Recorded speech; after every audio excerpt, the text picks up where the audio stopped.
Your will be done for me. I'm sorry for all my ways. Forgive me for everything.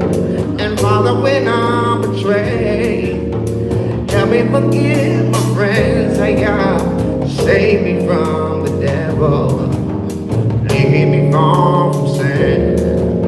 Destroy your thorny people. Say black is right here. Thine is the kingdom and the glory forever and ever and ever.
Shabbat Shalom. Everybody that's in the house, we got like 50-something people online. I'm sure more going to be tuning in. One more time, Shabbat Shalom. I feel extra good. My cousin's in the house, Quran, all the way from Sacramento, California. Hallelujah. Woo. Man, glad to have you.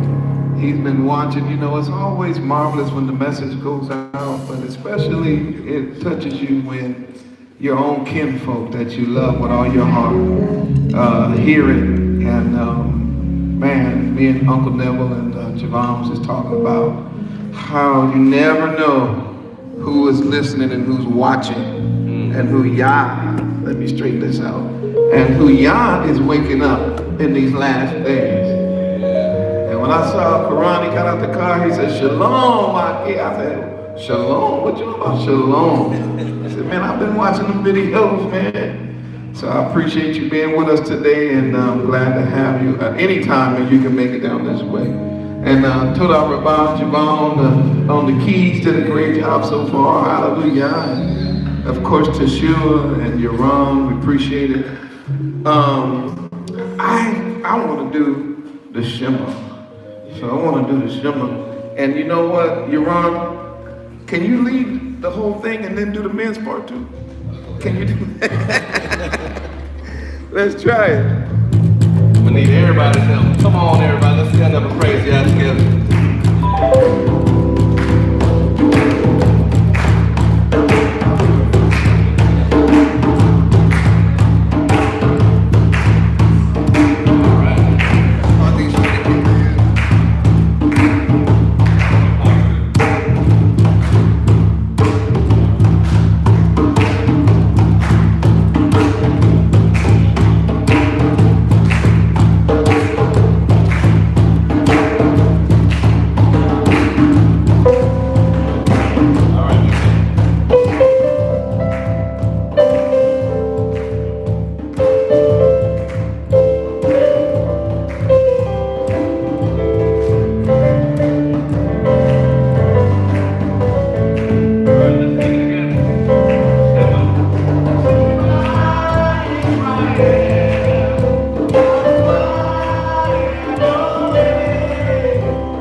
It's a marvelous thing that the Most High is blessed us with some gifts and talents and skills and abilities for one reason, and that is to lift the name of our Elohim, Yahuwah. We need to lift his name up in this life, in this world, among the heathens and among the congregation of the righteous. Because his name is worthy to be praised. For in him we live, and in him we move, and in him we have our being. In other words, if there would be no him, then there would be no us. Don't get mad when I say it like this. I'm just reading it like it's supposed to be written. We are his people and the sheep of his pasture. Everybody's not his people. We are his people and the sheep of his pasture.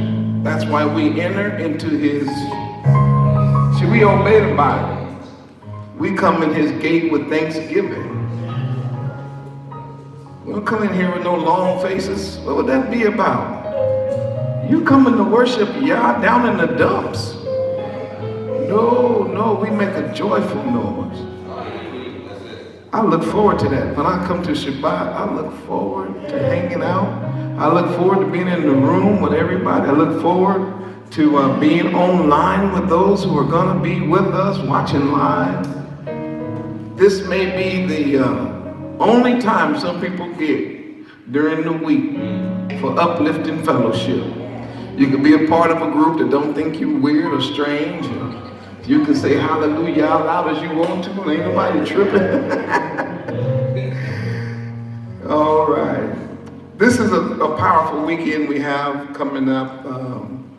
And of course, it's Purim, or Purim, however you want to pronounce it. Y'all repeat after me, say Purim. And of course, we're going to study that today. Purim comes from the root of the lots in Hebrew that was cast against our people, our culture, in our history that almost got us killed. But Yah flipped the script. Ain't that a beautiful thing?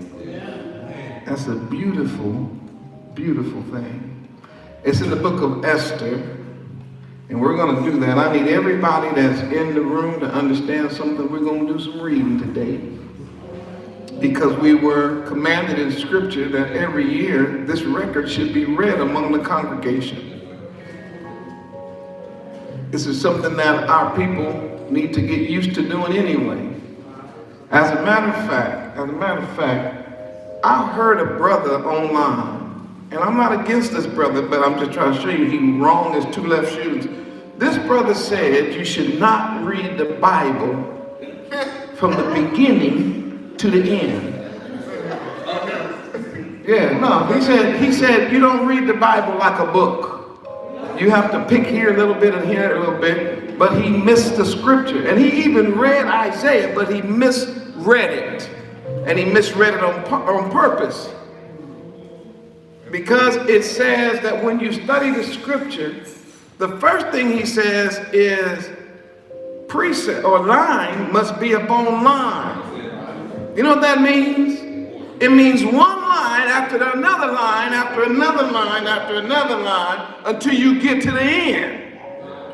Woo, if that made sense and I ain't even started, would you be kind enough to put a 7 in this room that we're supposed to study the Bible first and foremost by reading the whole thing just like you would read a book? Put a 7 in this room.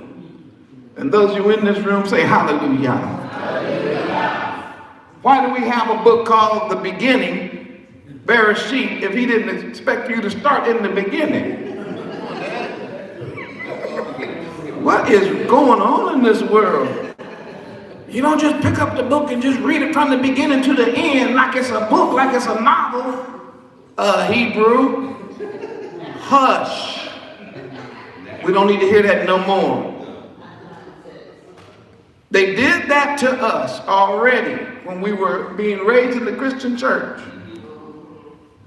They had you jumping around the text so much, you didn't know who was who, what was what, when was when. As a matter of fact, most of you all, they started you off in the book of John. You just jumped over Genesis, Exodus, Leviticus, Numbers, Deuteronomy, Joshua, Judges, Ruth, 1 Samuel, 2 Samuel, 1 Kings, 2 Kings, Esther, Nehemiah, Esther, Job, Psalm, Prophets, Ecclesiastes, Psalm, Isaiah, Jeremiah, Lamentation, Ezekiel, Daniel, Hosea, Joel, Amos, Obadiah, Jonah, Micah, David, Blake, Zebediah, Haggai, Zechariah, Malachi, Matthew, Mark, and Luke, and just start at John? No.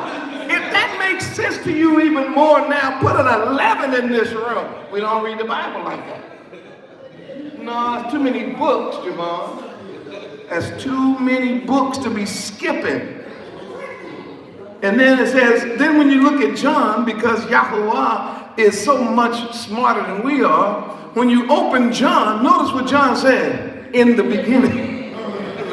In other words, get yourself to the beginning of the book. Man, you need to go to the beginning. It starts off like that, in the beginning.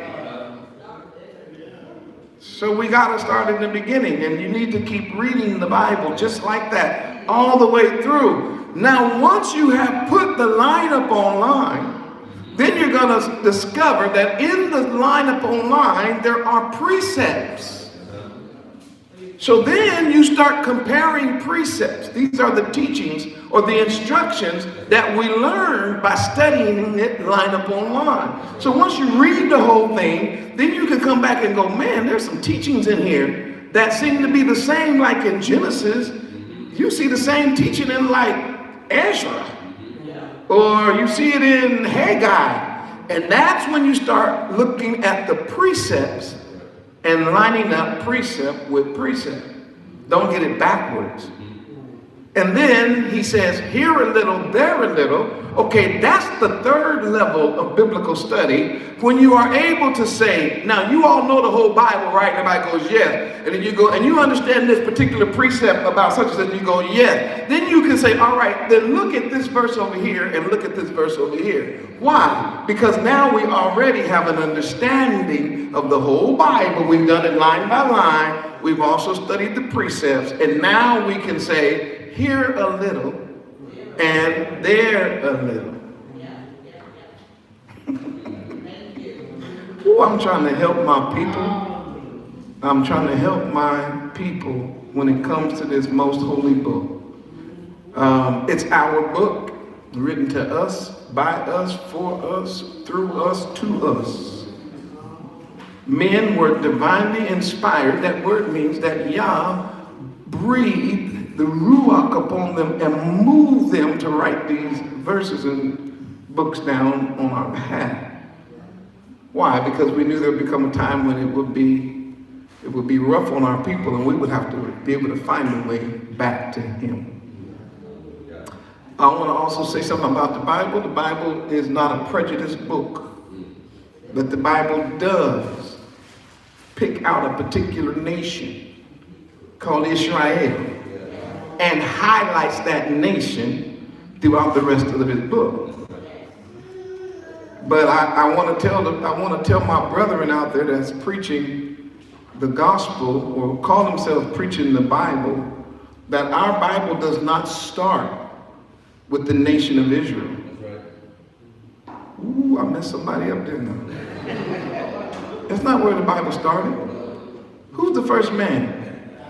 Adam. The first woman, Chua. The Bible doesn't start with the nation of Israel. The Bible starts with Adam and Eve. Oh, y'all got to catch that concept. If you don't know that concept, if you can't catch that, then we're going to be in trouble trying to understand the rest of this Bible. Because Hamashiach is not the second Israel. He's not the second Judah. He's called the second. He's the second Adam. He's the second Adam. So when we look at Yehoshua, then we're looking at what we would call our universal Elohim, and how He has chosen a particular nation to show His works through. To the end, and I got way so many scriptures for this, but this is not my message today, but the end game is that Yisrael would be the light of the world, so that the other people in the world can see Israel and come and recognize Yahuwah before it's everlasting, eternally too late.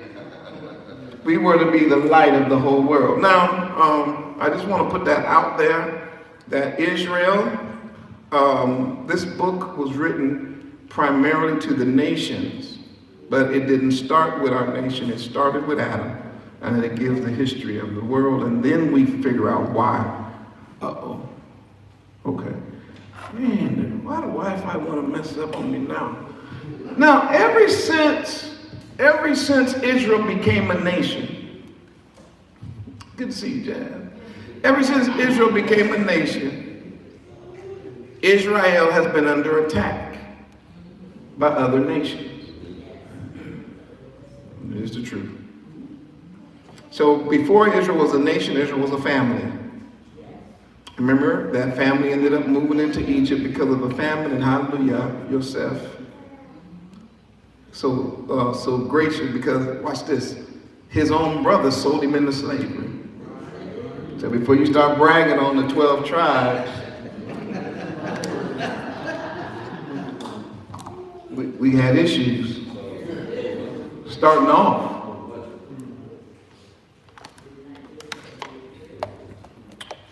So we were told in the scripture we weren't chosen because we were perfect, the most righteous, the most powerful. We were chosen really because we were the smallest and the weak among the people, among the nations. And Elohim said that he would be our Elohim and he would be the fighter of our battles. So he was proving something.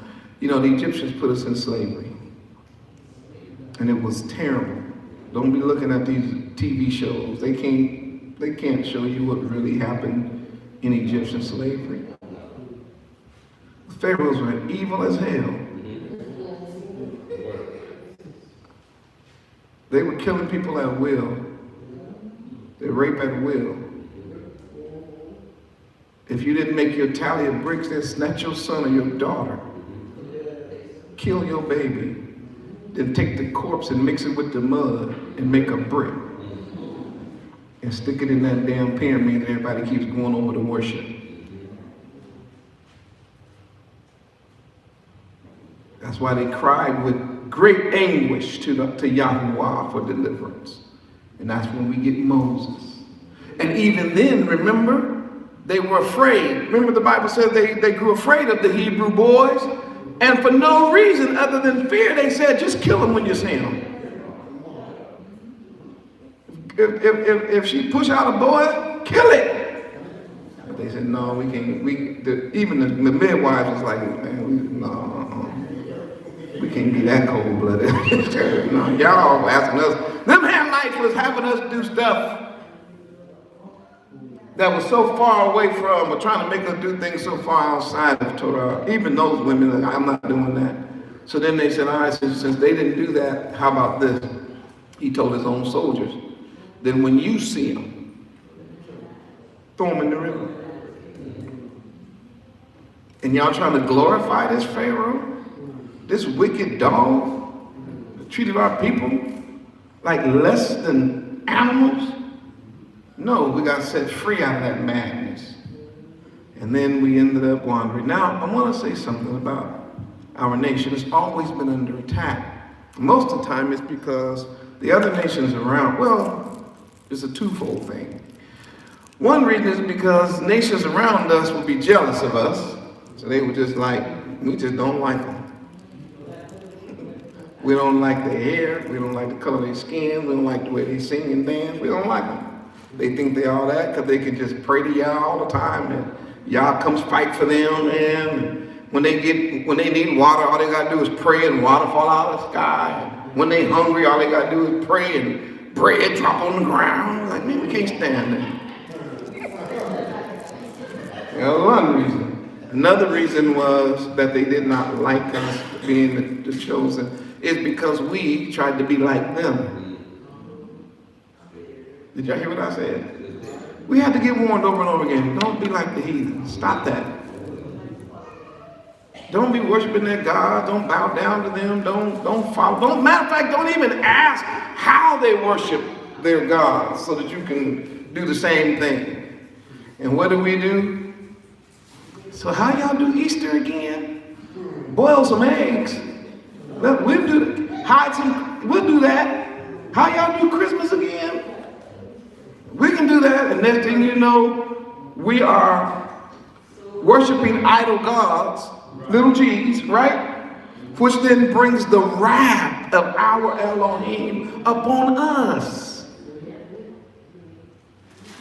And I'm saying this for a reason. I'm waiting for people to get in the room because I want us to understand something about the book of Esther.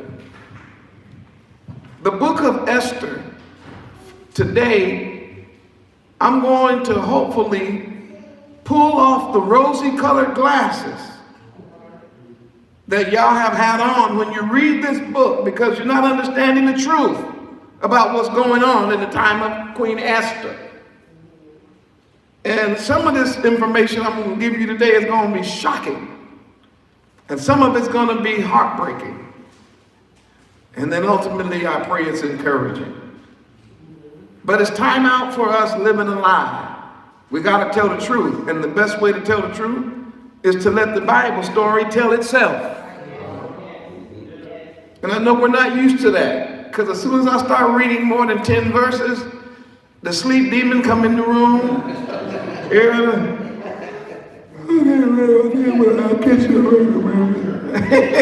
I understand how it works. I get it. And I ain't mad at you. I'm just letting you know we're going to be doing some reading today. I'm going to let the Bible teach you something about Esther and Purim and Uncle Mordecai. Is that all right? And that way, as a nation of people, all, 200,000 or 300,000 of us that's going to watch this video, and those of you who are going to watch today, the 1,000 or more that's going to see it today or tomorrow, will not be able to say that they haven't read the story, because that's one of our problems. We've been told the stories, but we haven't actually read the story ourselves. And so with me as a moray and as a teacher, well, moray means teacher, but as a teacher in these last days, I'm gonna read it with you. Watch this. And then every now and then throw in a little commentary, but for the most part, just want to read to you today. It's one of the times I used to enjoy when I was studying with my professor. Sometimes he would just come in the room and just open a book and just start reading.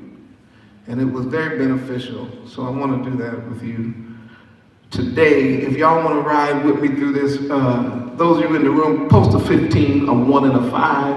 And everybody in here, if it's cool with you, say hallelujah. Hallelujah. All right, let's go on this journey together. All right, to study the Bible, there are certain questions that have to be asked right off the top. Who, what, where, when, how, and why? If you don't know that, if that is something you don't know, then you don't know the script. It's just impossible for you to read the Bible without asking these questions. And you will always be completely messed up, especially with the book of Esther, if you don't know the who, the what, the where, the when, and the why. If you don't, Esther gonna mess you up, because you don't even know where it fits in the chronology of Scripture. You don't know who Xerxes is, you don't know none of that kind of stuff. And so the book and the story does not make sense without knowing the who, what, where, when, and how, and why. So I'm going to give you some of those before we start reading, because once we get rolling, I'm not going to be able to continue pausing. So the very first thing I want you to see is Esther was written post or after the Babylonian captivity. All right? So remember, we had prophets. Hey, man, baby. That's my grandbaby. We had prophets like Isaiah who prophesied that we were going to go into Babylonian captivity if we kept transgressing Yah's laws and worshiping idols. And they didn't listen. Then Jeremiah started hollering to the top of his lungs, hey, y'all repent. Stop all this eating pigs and shrimp and bottom feeders and worshiping the devil and following the queen of heaven. And then the women was like, well, we do this, but our men do it. And the men was like, yeah, but it was our women. And everybody blaming each other. But then they finally said, you know what it's all about? We personally are not going to stop doing what we do because we like it. And Jeremiah had to tell them, all right, then you go into captivity. And unfortunately, it was in Jeremiah's lifetime that they actually then went into captivity. So we got that Babylonian captivity that lasted 70 years under Nebuchadnezzar, and then of course Darius.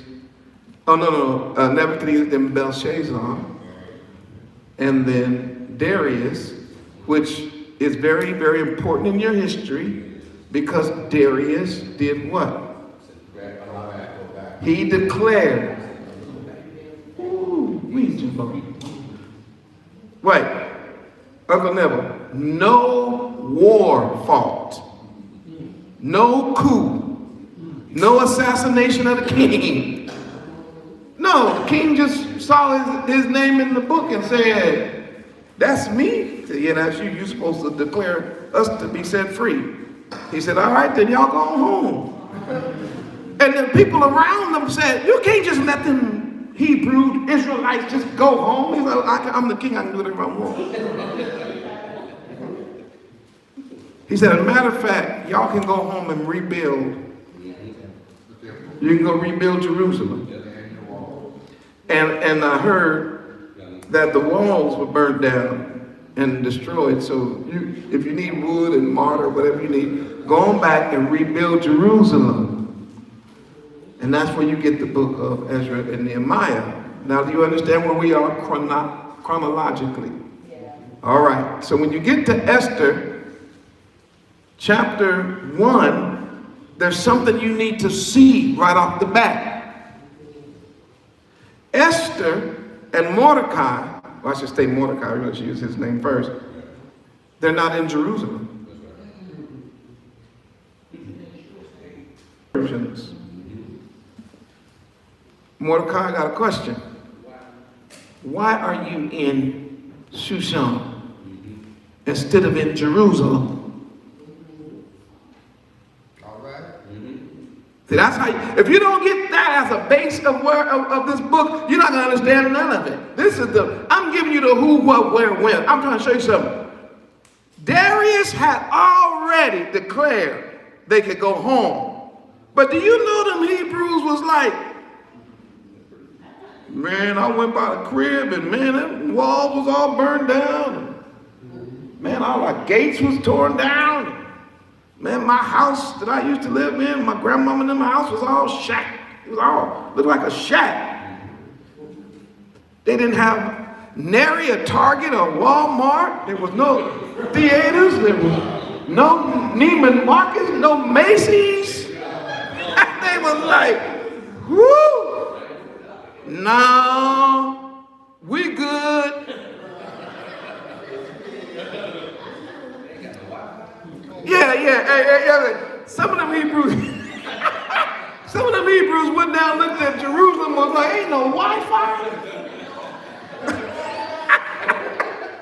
if I'm trying to make it clear why a majority of our people did not go back to Jerusalem, and you understood it, put a 21 in this room. We're going to help understanding, because that's what it's all about. You got to get an understanding. You got to know something.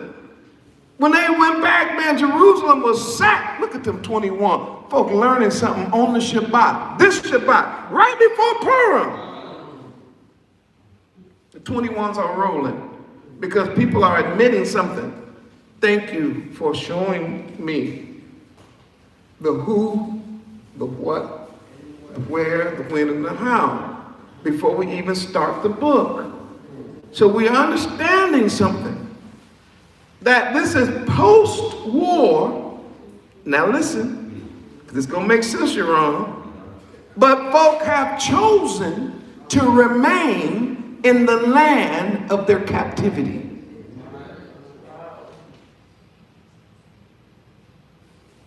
They was like, I like my house.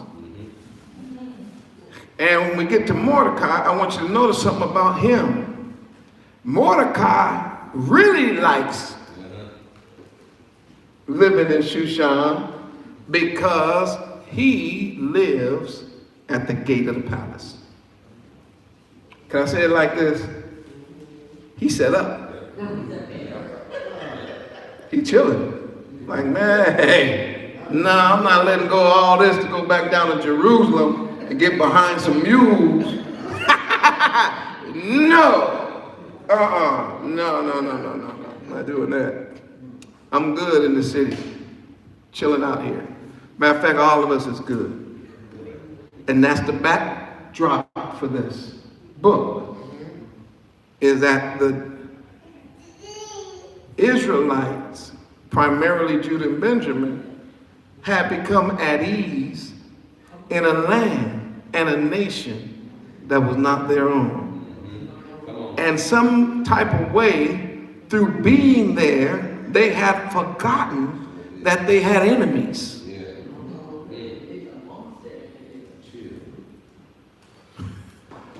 They thought everybody was the same. There was no more racism. There was no more color differentials. We're all just one big happy family in the land of our captors. So then we had to get the book of Esther.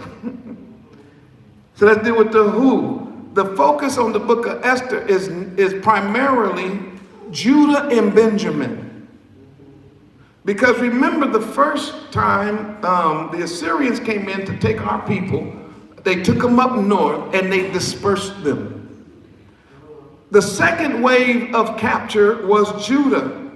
Judah and Benjamin lived together in the south. And they got taken into Babylonian captivity last. But remember, it was Judah and Benjamin that was given the power to go back and rebuild Jerusalem. But only a couple of them went back. The rest of them was like, man, we staying. And when we open up the book, we find out that they're staying what we would call in the capital.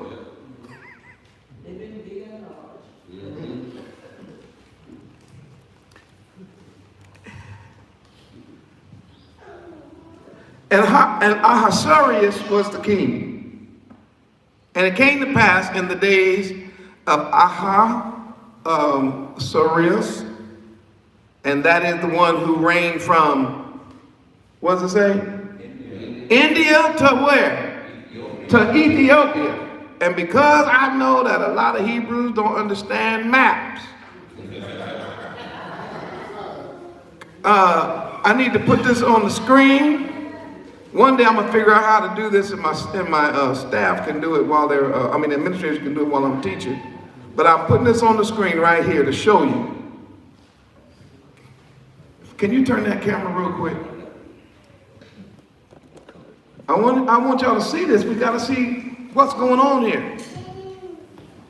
The king, no, it's yeah, there you go, that way. Yeah, okay, there you go. I think it's, let's see if I can do it. Yeah, well, that's the map. I just really want you to see where India is.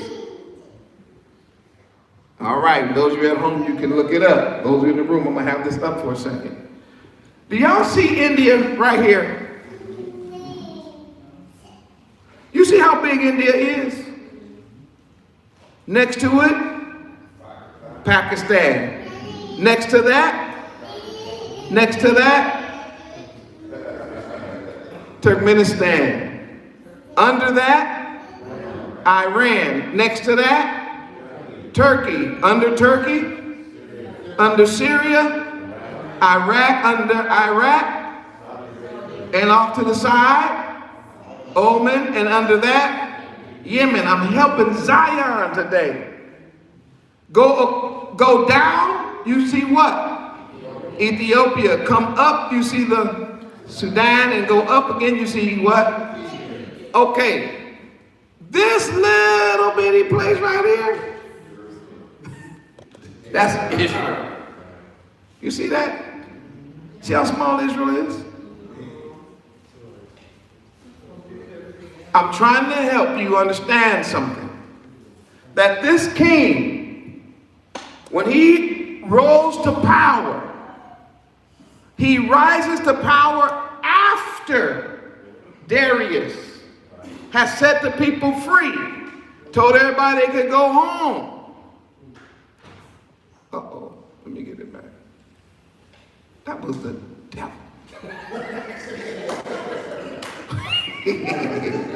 Hold on, I need my map. But y'all saw it. I can continue without it. But you saw the map. So what's the point that I'm trying to make on the map?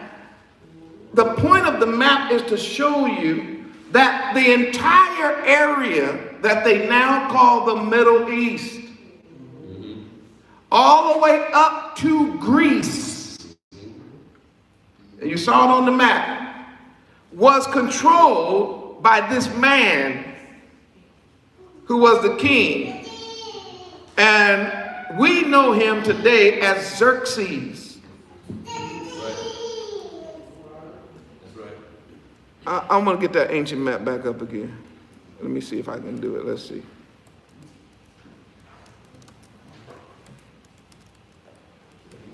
Share the map from your...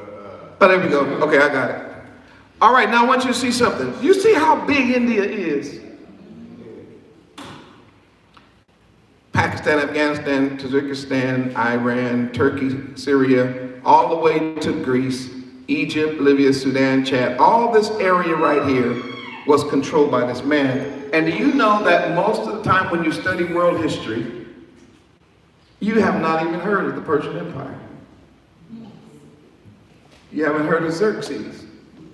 But I'm going to give you Xerxes today. Did you see the movie 300? Anybody here raise your hands? You saw the movie 300? All right. There you go. That's Leonidas right there. And that's this king that was taking over the whole world. This is the man we're talking about in the scripture. This is Xerxes.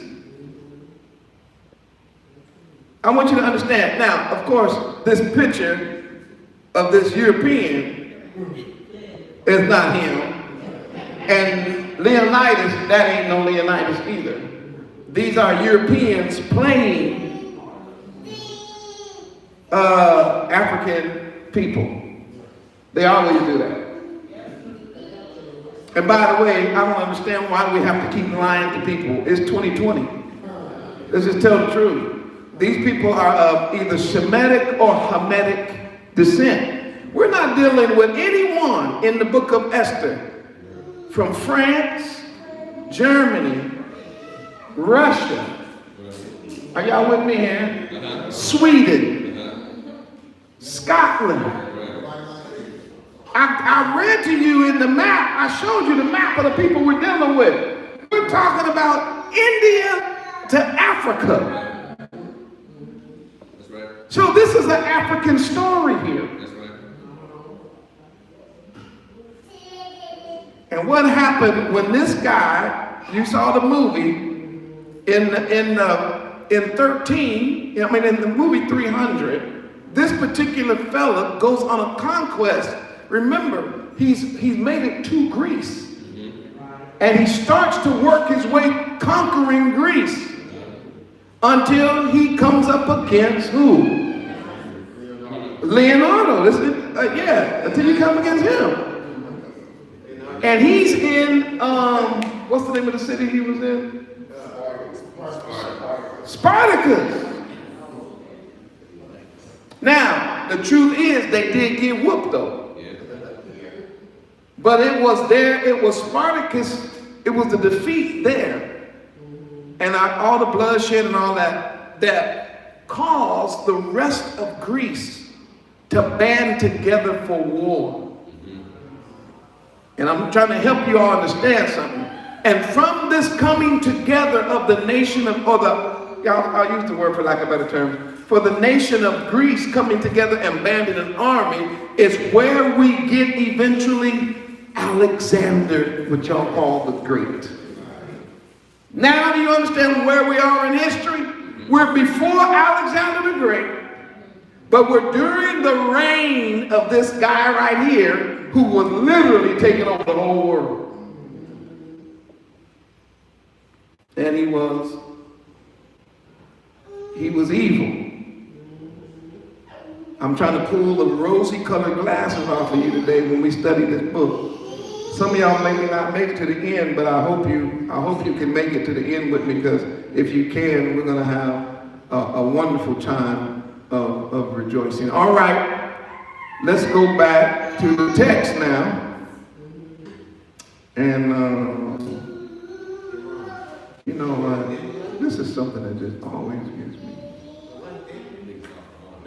That's all right. Let me get back to Esther. All right. Hopefully everybody's still rolling with me. If you ever get a chance and you get a chance to take out some time and actually read this book, it's going to do you a bunch of good. If you can't make it through today, at least try to come back. So it came to pass in the days of, this is really Xerxes. Some of our New translations actually have the name Xerxes here instead of Ahasuerus. All right, he reigned from India to Ethiopia. That's your King James Version. He was over 127 nations or provinces, according to the text. And it was in those days when the king Ahasuerus sat on the throne of his kingdom, which was in what city? Very important that the capital city of his empire was in Shushan. It's just like capital of any nation. I mean, America, this new USA thing that we got going on here, we have a capital. It's in where? It's in Washington, D.C. And even in our state, we have a capital. What city is in this particular state, California? Sacramento. So they had the same thing. They had states, they had provinces, and then they had the kingdom and the capital. And that's why I told you about Mordecai. Mordecai is living in the capital city of the kingdom that was ruling the world. This particular kingdom is a superpower. Not just a power, a superpower. Now, in the 3rd year of his reign, he made a feast unto all the princes and his servants, which means he sent out a letter to everybody in all these 127 provinces, said, look, send out your kings, your princes, your important people. We're going to party. Basically. He said, man, let's get together, have a feast. And the power of Persia and Media, and those are the areas that I showed you. Talking about the Medes and the Persian, it represented from India all the way over into Africa. The nobles and the princes of the provinces being before him, when he showed the riches of his glorious kingdom and the honor of his excellent majesty, many days, even 100 and... You mean to tell me he had 180-day party? You can roll this over here now. You're talking about 180-day party. It's in your Bible. I didn't make it up. It's leaning back. Can you? Let me just look at. There you go. That's good. That's good. We're going to come. So y'all see that. I'm going to move fast once I give you the who, what, when, where, and how. Then we can just read. But I got to lay the foundation. Now watch this. And when those days were expired, the king made a feast unto all. Wait a minute. After the 180 days, didn't they want to eat? Yeah. They made a feast unto all the people that were present in Shushan, the palace, both unto the great and the small, 7 days in the court of the garden of the king's palace, where were white, green, and blue hangings, fastened with cords of fine linen and purple and silver, rings and pillars of marble. The beds were of gold and silver, upon a pavement of red, blue, and white, and black marble. Woo! He was rolling. And they gave him drink out of what kind of vessels? That don't sound like no Target stuff. There wasn't no paper plate. Gold vessels. And it said every vessel was different from the other vessel. No two vessels alike. How come we don't study this kingdom in our history? They act like it doesn't even exist. But I tell you what, they done dug up a whole lot of these things and put them in the museum. The people, I ain't gonna get into that. All right, and the drinking was royal wine in abundance, according to the state of the king. And the drinking was according to the law. None did compel. In other words, you wasn't forced to drink. If you didn't want to drink, man, ain't no big deal, man. We just here to party. For so the king had appointed to all the officers of his house that they should do according to every man's pleasure. Whatever you want, man. Hey, we good, we easy. We chilling. This is a paid rolling now. Oh, okay. Shalom. We all stopped talking when we saw you come in.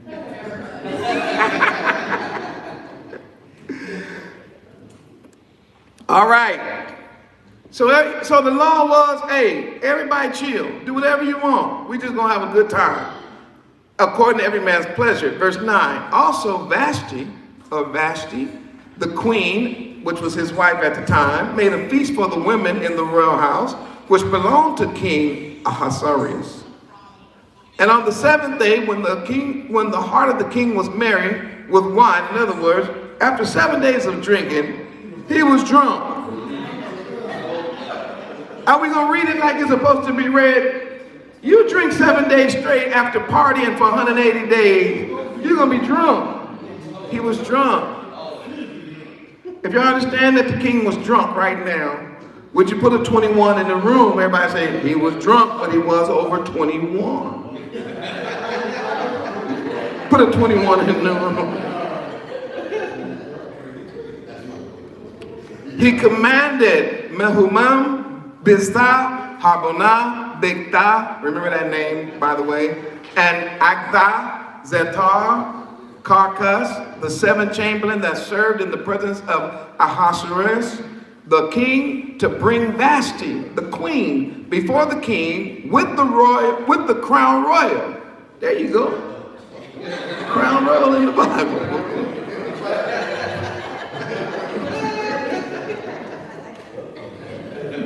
We ain't gonna never make it through this, y'all. Stop it. Bring the crown royal, man, put on the crown, the royal crown that he had placed on her head, and to show the people of the princes, in other words, all the important people of the nations that he had gathered, remember from India all the way, he said, I'm gonna show off my woman. She's fine as she could be, and I wanna show how beautiful and how fair she is to look upon. So the idea here is not that she was just gonna come out and say hi, because you know that we have our wives come out, y'all come out and say hi, and she does a little cameo like, hi, and then leave. No, that's not the picture. She was supposed to come and do a striptease.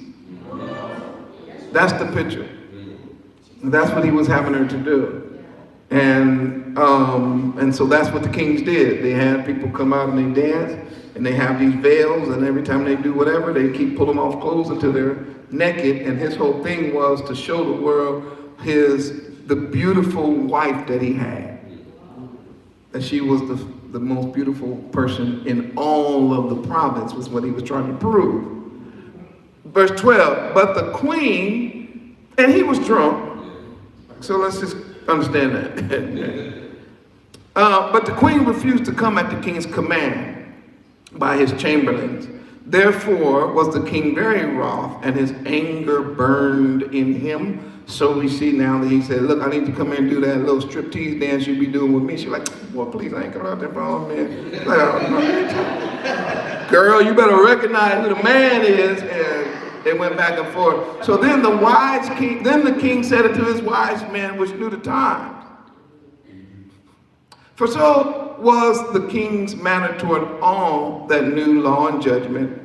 And the next unto him was Karshina, Zetar, Admatha, Tarshish, Meres, Marsina, and Memucan, the 7 princes of Persia and Media, which saw the king's face, and which sat first in the kingdom. What shall we do unto the queen Vashti, according to the law, because she has not performed the commandment of the king Ahasuerus, I'm going to say Xerxes now, by the chamberlain. And Memucan answered before the king and the princess, Vashti the queen has not done wrong to the king only, but also to all the princes and to all the people that are in the provinces of King Ahasuerus. For this deed of the queen shall come abroad unto all women, so that they despise their husbands in their eyes when it shall be reported. So again, let me give you the real insight. This is not just a matter of of her refusing the king, but all of these princes did the same things with their wives. This was an exploitation thing. And so not being exploited was something that obviously the women didn't like doing that, so they were like, if Queen Vashti doesn't have to do that, the next time you call for me, I'm not going either. If she didn't do it, I'm not going to do it. Eventually what ended up happening is that Vashti ended up getting banished or killed. All right, and so they were like, listen, we can't have this. Because remember, a lot of these people in these provinces, even to this very day, are freaks. And many of them who enslaved our people castrated the man and had harems. Have y'all ever, y'all look at me so weird. Have y'all ever heard of a harem? A harem is when one man has 1,000 women. And harems were all over what y'all call today the Middle East. Full of harems, that's what it was. And so they were like, look, man, if Vashti could do that to the king of this whole province, then none of our women are going to obey us when we tell them to come out and dance. I got a question. They wasn't necessarily just dancing. It was like, they worried about their women just being disobedient and the country falling apart. And all that, I agree with that too. So, but primarily we're talking about the fact that she disobeyed. She had a reason. That's my point. Right. Now, let's understand something about Vashti and this disobedience. We are not talking about Torah here. Right. Did y'all hear what I said? Yes. This king is not working with Torah. This is a pagan. Because in Torah, we are told that you can't even look upon another man's wife. So it was wrong in the beginning for him to say to come out here and strip before these men. It's wrong for you to see the nakedness of your mom, your sister, or your next of kin. Have y'all read that in the Bible? Okay, so we know that they're not operating under Torah. It's just a record of what's going on in the province. Where did I leave off? For this deed shall come. Oh, and it said, likewise, the ladies of Persia and Media shall say this day unto all the king's princes which have heard of the deed of the queen, thus shall there arise too much contempt and wrath. If it please the king, let there go a royal commandment from him, and let it be written among the laws of the Persians and the Medes. And that's the reason, because it cannot be altered. So please write that down, that when a king wrote something down in that day, once it was written, it was a done deal. Very important. There was no undoing what the king said. So he had to be careful when he made a decree. So he didn't make a decree that he had to later on try to fix. It could not be undone. Now this was not just in his case. Do you remember when Darius threw Daniel in the lion's den and said, man, you wrote it down, he got to go. And he realized right then he had been tricked. And he went, but he was still stuck with what he wrote, he had wrote. So there go Daniel into the lion's den. So remember, this is not a new thing. This is just the way it was back then. I'm not saying right, wrong, and different. That's not my point right now. I just want you to understand that when the kings wrote among the laws of the Persians and the Medes, that it cannot be altered. That Vashti come no more before the king Ahasuerus, and let the king give her royal estate to another that is better than she. So basically what he said, his friend said, kick her out. And don't ever let her come back. And then find somebody better than her to be your wife. And when the king's decree, which he shall make, shall be published throughout all his empire, for it is great, remember? All the wives shall give to their husbands both honor, both to great and small. So basically it will become a scare tactic that will be then used, that anybody who disobeys will be banished. And in this case, I really believe she was killed. And the same pleased the king and the princes. And the king did according to the word of Memucan, for he sent letters into all the provinces, and to every province according to the writing thereof, and to every people after their language, and that every man should bear rule in his own house, and that it should be published according to the language, now watch this, of every people. Once again, I know that everybody knew everybody's language, because too many times in the Bible, they were able to easily just write it in different languages.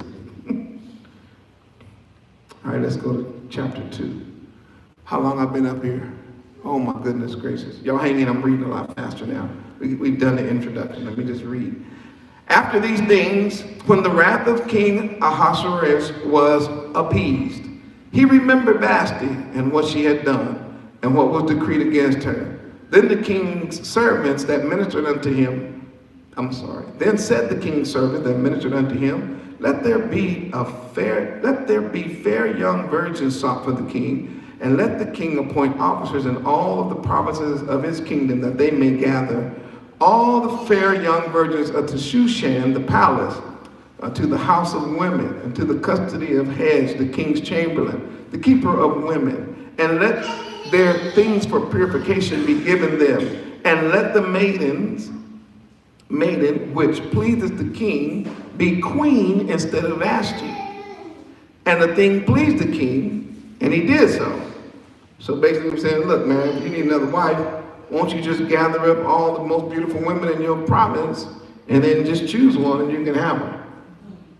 Now in Shushan, the palace, there was a certain, now that word there is not Jew. I know you see that in English, but all of you have the ability to click this word and see the Hebrew word behind it. It's Yehudi. They're going to spell it Y-E-H-U-D-I. Why? Because there is no such thing as what you all call Jews like that. That word Jew is a made-up word. Yehudi relates them to the tribe of Yahudah. The nation of Yahudah had in it Benjamin also. Remember, Benjamin and Judah, we say Judah, lived in the south. All right, so here is a certain Yehudi. He's from Judah, right? And his name was Mordecai, son of Jair, the son of Shimei, the son of Kish. He's a Benjamite. So Mordecai is a Benjamite, but he's called a Yehudi. Why? Because Benjamin and Judah lived together in the southern kingdom. If that makes sense, please put a 41 in the room. 41. Y'all in here say hallelujah. Hallelujah. So we're looking, most of us are looking at either our uncle or you're looking at your cousin. Mordecai is either your uncle or he's your cousin. If you're from the tribe of Benjamin, he literally could be your uncle. If you're from the tribe of Yehudah, then he literally can be your cousin. All right? But I just want you to look at that. And he had been carried away from where? Right, there it is. It's carried from Jerusalem with the captivity which had been carried away with Jeconiah, the king of Judah, whom Nebuchadnezzar, the king of Babylon, had carried away. And he brought up Hadassah. Wait, what is her name? Her name is Hadassah. By the way, Hadassah means myrtle tree. And myrtle tree is not a negative term. Myrtle tree had to do, or the myrtle tree was very highly prized tree. It came to represent beauty and innocence. The myrtle tree. It came to represent innocence and beauty, fragrance. So she was named Hadassah.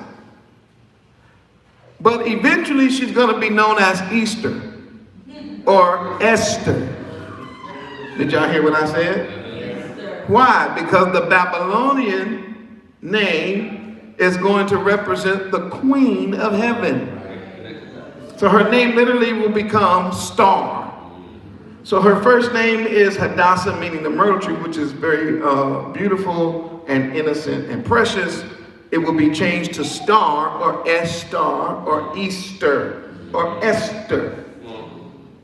So she's now being renamed as a goddess. Did that make sense?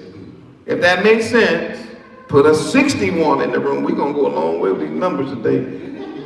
61 will be nice. In the room, say hallelujah. Hallelujah. So her name in Hebrew is Hadassah. But she's then called Esther, his uncle's daughter. For she had neither nor stop. The very first thing I want you all to see about Hadassah that nobody probably told you before was that she was an orphan child. She had lost both her mama and her dad. And no doubt she had lost them to some type of war. So we see two things going against our people. One, they're still living in exile. And number two, we're dealing with our children who don't have a mama or a daddy. Now in those days, they weren't handed over as wards of the state. In those days, when you lost mama and daddy, you went to live with an uncle or big brother or somebody. So Mordecai takes in his niece and treats her like his daughter. And watch this. We also know that he's protecting her virtue, because when the command went out to find virgins, in other words, he didn't allow her to be a whore. She wasn't raised to be loose or wild. In other words, Uncle Mordecai did the best he could to raise her according to the laws, statutes, and commandments of Torah, even though they're living in exile in Shushan. It ain't easy to try to raise girls in Shushan. I'm gonna let that sink in. And the maid, which represents a young woman, was fair and beautiful. There's in Hebrew, there's really two words here. It's really powerful. It really will say something like this. And the maid was beautiful, beautiful. She was beautiful on top of beautiful. She was the kind of beautiful. Just make you wonder, like, I don't get it. How can all of that beauty be just in like one person? And of course, there it is. Who Mordecai, when her father and mother were dead, took for his own daughter. All right? And it came to pass when the king's commandment and his decree was heard, and when many maidens were gathered together unto Shushan, the palace, to the custody of Haggai, that Esther was, come on, stop. I told you we got to pull the rosy colored glasses off. When this man wanted this harem and he went around looking for the fine women, Hadassah didn't volunteer. Man, I'm cool with my uncle. But the soldiers captured her. Wow. Do y'all see that? So she is being taken into captivity. She's being taken into slavery. She's being taken against her will. And because we sometimes our culture has been beat down so much, we see this as a positive. Shoot, girl, you're gonna go from rags to riches. And all we could think about is money and power and influence. But she was thinking about the fact of her own virtue. She wants her own husband. I don't want to be raped by this damn king. uncircumcised Philistine, uncircumcised, what is he, uncircumcised Persian. Don't be part of no sex slavery. So now do you understand what's going on? They capture her. So now she loses again. She doesn't have her place of her origin. She lost her mom and dad. Now she's losing Mordecai. And on top of that, she's losing her freedom. And people talking about, I want to be Hadassah. You reading this with the wrong glasses on. But that's why you have a moray like me. Because I'm able to help you see it the way it was written. This story is tragic. It's not a love story. It's a tragedy. That here one of our sisters is being captured by one of the king's servants because he want to try out all the pretty virgin girls. And she has to go against her will. Esther was brought. She didn't go. She didn't volunteer. She didn't raise her hand and say, oh, me. She didn't do no, what's that Merlin Merkel thing over there in England? She volunteered, said, I want to go be with this prince, whoever his name is. Ain't no prince to me. Y'all know that just recently, she got inside that court, man, had that baby and found out what was going on in there. She said, oh, no, we got to get up out of here. Every other, quote unquote, black girl's dream on the planet Earth, I hate to use that term, but I just do it for colloquial reasons, is to be with a prince or a king. And here, Mergen, whatever her name is, I don't follow that. What's her name? She marries one. She in the palace. She told her husband, oh no, baby, we're not doing this. You know what that tells me? The grass ain't greener. You had no idea what she's seen, what she's heard, what she's been exposed to. Y'all only looking at this man being a king. You have no idea what Hadassah had to go through. She lost again. She was brought to the king's house, to the custody of Haggai, to keep her women. And the maiden pleased him. Now that right there is deep. And she obtained kindness of him, and he speedily gave her things for purification, with such things as belonged to her, and 7 maidens.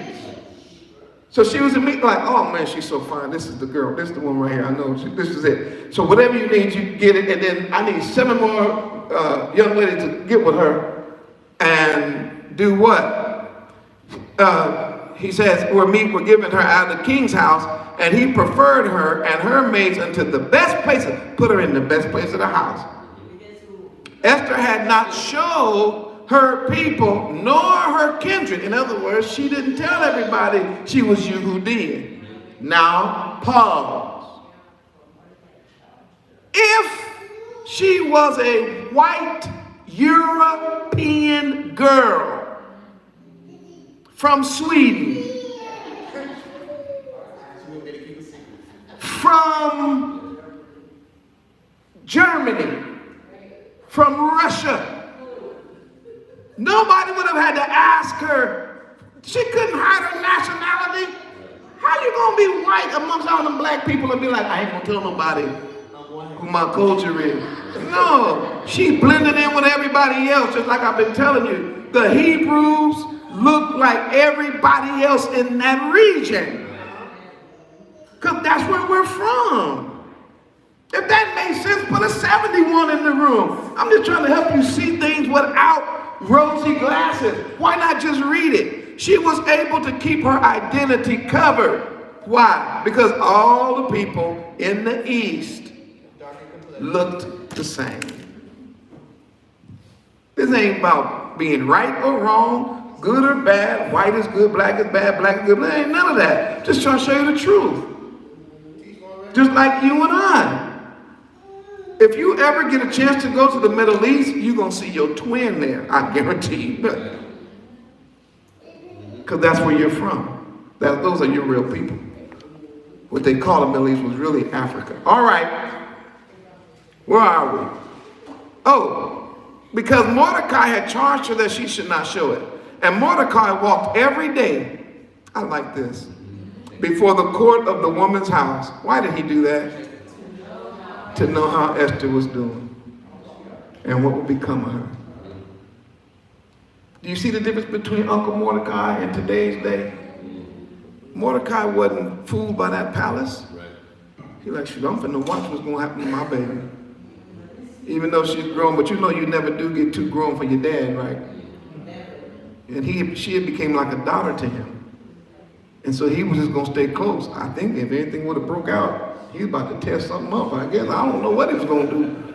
But he sure, according to the Bible, walked every day. Every day he checked on her dowsing. Why? Didn't I tell you? She was taken.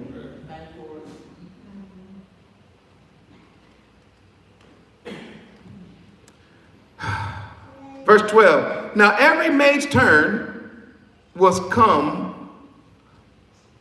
Now when every maid's turn was come to go in to King Ahasuerus, after that she had been 12 months, according to the manner of women. For so, this is their custom. Now, this ain't Hebraic custom, but this is their custom. For so were the days of their purification accomplished, to it 6 months with oil of myrrh. That means when she first got there, she was covered in oil for 6 months. And then it says 6 months with sweet odors. And after that, she was then covered with perfumes for another 6 months. And with other things for the purifying of women. Then thus came every maiden unto the king. Wait, what? Then they lined up these girls. So after a year of soaking them in oil, take them out of oil, man, put them in perfume, and put a little more spices on them. Then they bring them before the king. Not my words. Thus every maiden unto the king, whatsoever she desired, was given her to go with her out of the house of the women unto the king's house. Which tells me something. In this group of women, some of the women thought this was the greatest thing on planet Earth. To be able to go in with the king and get a chance on being the queen. So this is what they said. I know this is taking the glasses off. I get it. But y'all got to stay with me. I know this is rough, but you got to hear the truth. So in the house of women, there was all things sexual. So whether those were sexual toys, or whether those were sexual makeup or scarves or whatever, that was the things in the house, because the women are supposed to be trying to win over the king. Now y'all get it on. Don't it make more sense now that they could choose whatever they wanted? They had a whole room full of X-rated stuff that they could just choose whatever they wanted. Choose your best weapon, girl. You only got one shot at it. And so most women would do that. They would grab something on the way out, they'd grab whatever, they could have whatever they wanted. And this is what would happen. She would go in the evening, and on the morrow she had to leave. You get one night. The next day you left and went into a second house, which means after that one night with the king, you were then put into slavery as a sex slave for the king. And you could never marry another person the rest of your life. And if he never calls you back, you just stuck there till you die. That's why I try to tell you, you got to take the glass off. This ain't no love story. This is going to be a story of necessity.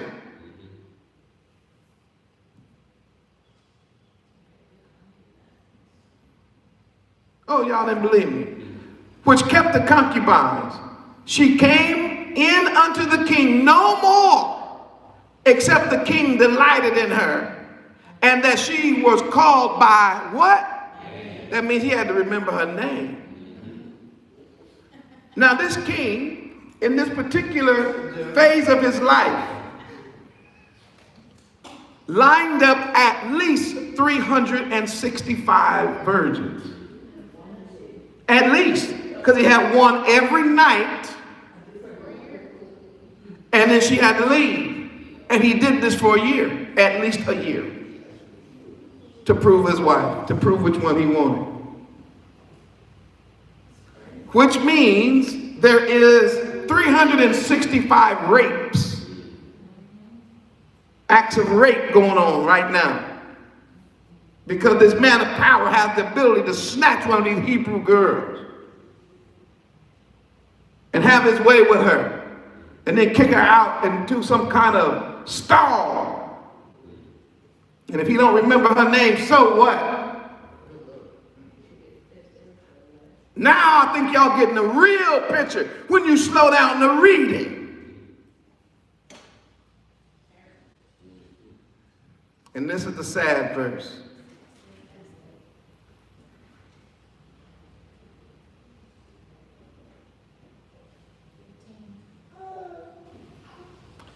Now when the turn of Esther, the daughter of Abihail, the uncle of Mordecai, who was what? Who he had taken for his, was come to go into the king. What does it say? She said, I don't even want nothing. No, girl, put this. No. At least put this on. Mm-mm. Well, you gonna take this with you? No. Because you just gonna go just normal, just by yourself? I don't want to go at all. You get that? No, you got to put something on it. No, I don't want nothing. Do you see? She says she required nothing. But what Haggai in the king's chamber, the keeper of the woman had appointed, and Esther obtained what? Favor. In the sight of all. She didn't need none of that stuff. All the other women was trying to get as much stuff as they could to make themselves whatever. But when it came to her, she like, no, I don't want nothing. I don't even want to be. This is crazy. I'm out of my homeland. My mom and dad died. I lost them. I lost my uncle Mordecai. And now I got to lose my virginity to this uncircumcised monster king? Some bull.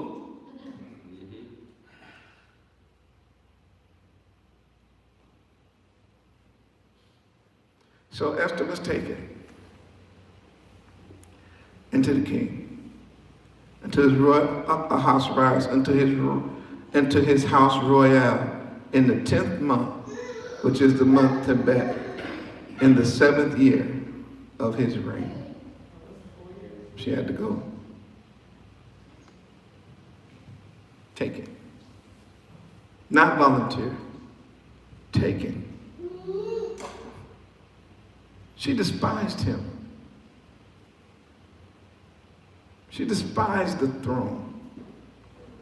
There's some extra biblical writing out there that says she literally hated him.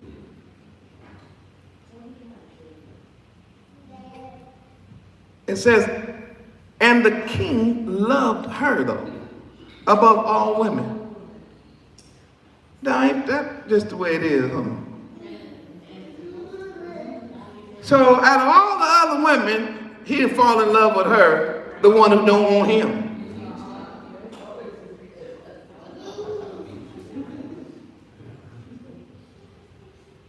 She obtained grace and favor in his sight more than all the virgins, so that he set the royal crown upon her head and made her queen instead of Vashti. Wait a minute. Wait. He didn't even have to keep going with the parade. He was like, I'm good. Word. Go get the queens. Where Vashti's crown at? I know y'all didn't. She's still around here somewhere. Crown her. Then he made a great feast unto all the princes and his servants, even they named it after her, Esther's feast. So now there is a feast in her honor, and he literally names her the Queen of Heaven. Do you see it? Is it making sense now?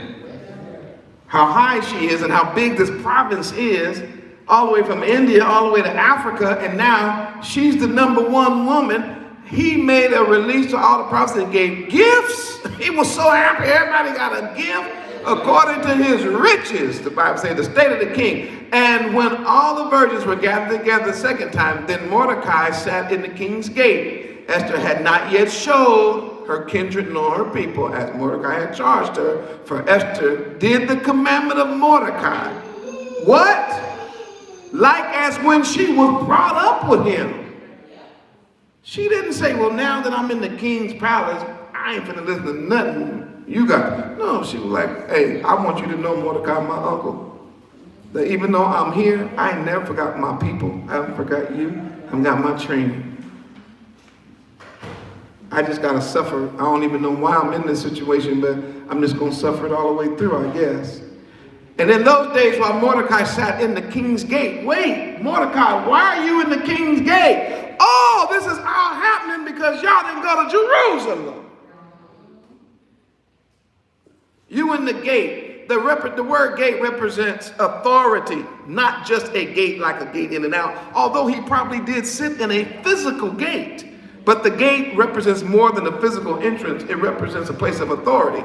Now watch this. In those days while Mordecai sat in the gate, in the king's gate, 2 of the king's chamberlains, Bigthan and Teresh, of those who kept the door, were wroth. They were mad at the king for something, and sought to lay hands on King Ahasuerus. And the thing was known to Mordecai, who told it to Esther, the queen. And Esther certified the king thereof in Mordecai's name. And when inquisition was made after the matter, it was found out. Therefore, they were both hanged on a tree.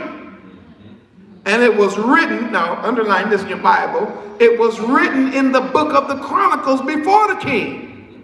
So they said, man, there was a coup, boy, and he spoiled it. Now my question is this.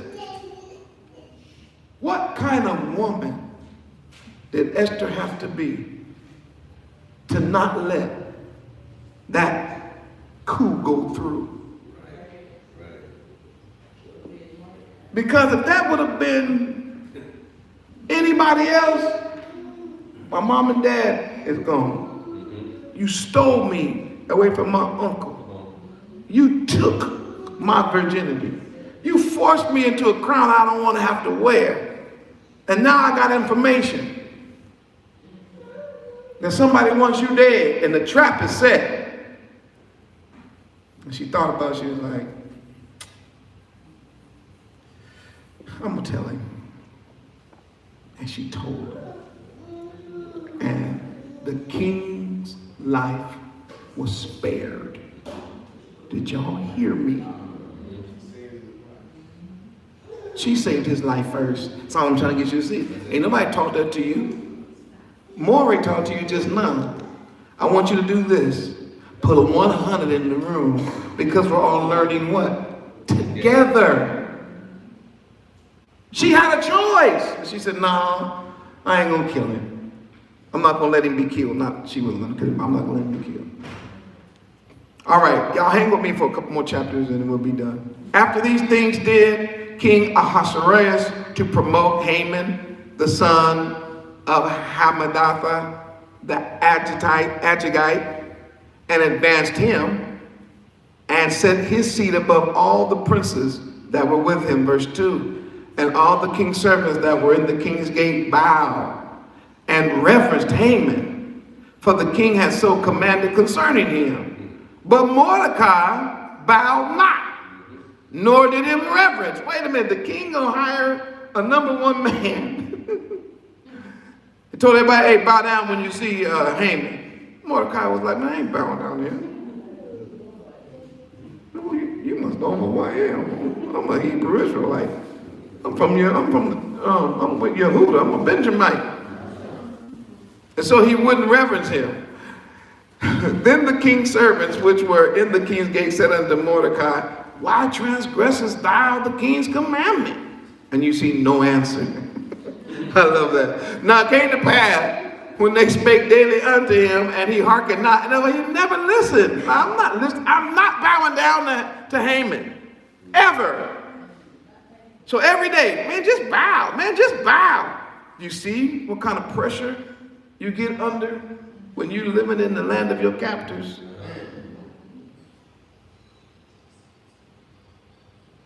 They talked to him daily about that. They told Haman to see whether Mordecai's matter would stand, for he had told them that he was a what? Yehudim. That was his only answer. I'm a Yehudim. All right, bow. Why? I'm a Yehudim. He really said, I'm Yehudi. And when Haman saw that Mordecai bowed not, nor did him reverence, then Haman was full of wrath. He thought, scorn to lay hands on. He wanted to beat him down with his own hands. For they had showed him the people of Mordecai. Wherefore Haman sought to destroy, wait, who? All the Yehudi. Not my word, this Bible. Haman is mad at Mordecai because Mordecai won't bow down to him. So he finds out that Mordecai is a Yehudi. So he was like, okay, how about this? We kill every Yehudi there is. Now watch. We're going to kill every Yehudi in the province, in the kingdom, which would then cover all of the Yehudi that even went back to Jerusalem to rebuild the temple.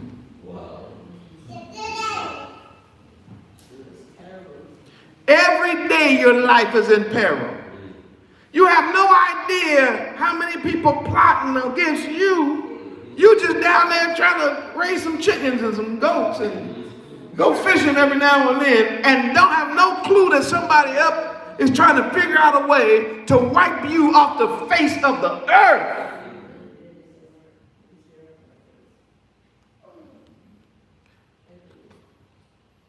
We're not going to get to the end, but I at least got to get you to this part.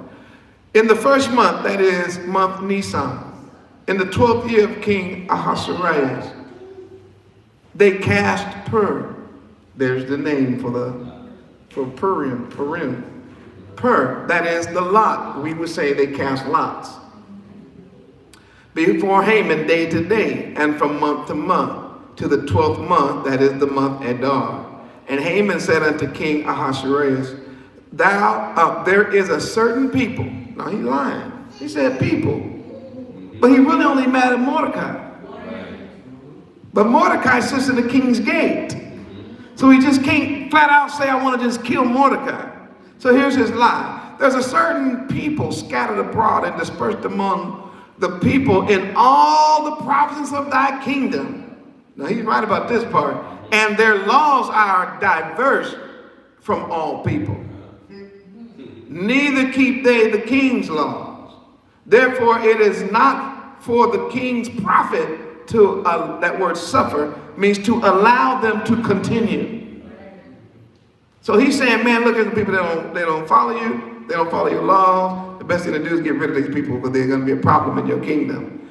Verse 9, if it pleases the king, let it be written that they may be destroyed.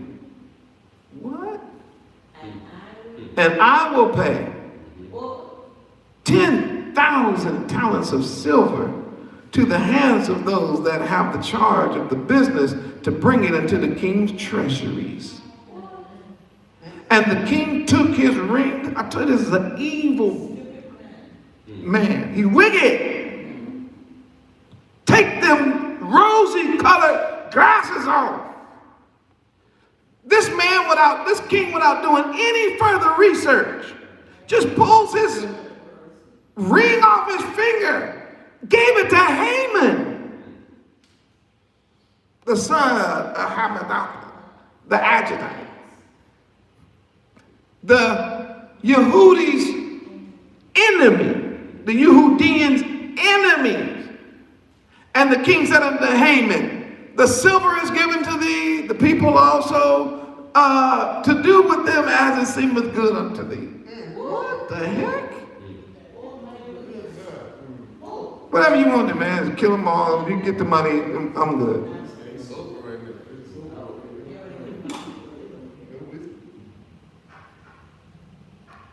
Then were the king's scribe called on the 13th day of the first month, and there was written accord to all that Haman had commanded unto the king's lieutenants and to the governors that were over every province, and to the rulers of people of every province according to the writings thereof, and to every people in their language, in the name of King Ahasuerus was it written, and sealed with the king's ring.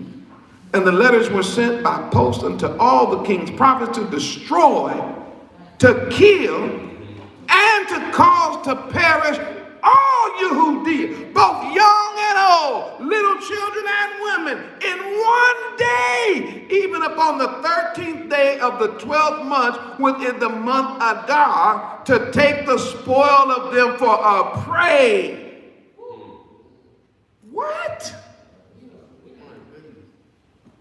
Sent out letters to every province and every leader and everybody in every town and said, we're going to do this slaughter, and we're going to do it all in one day.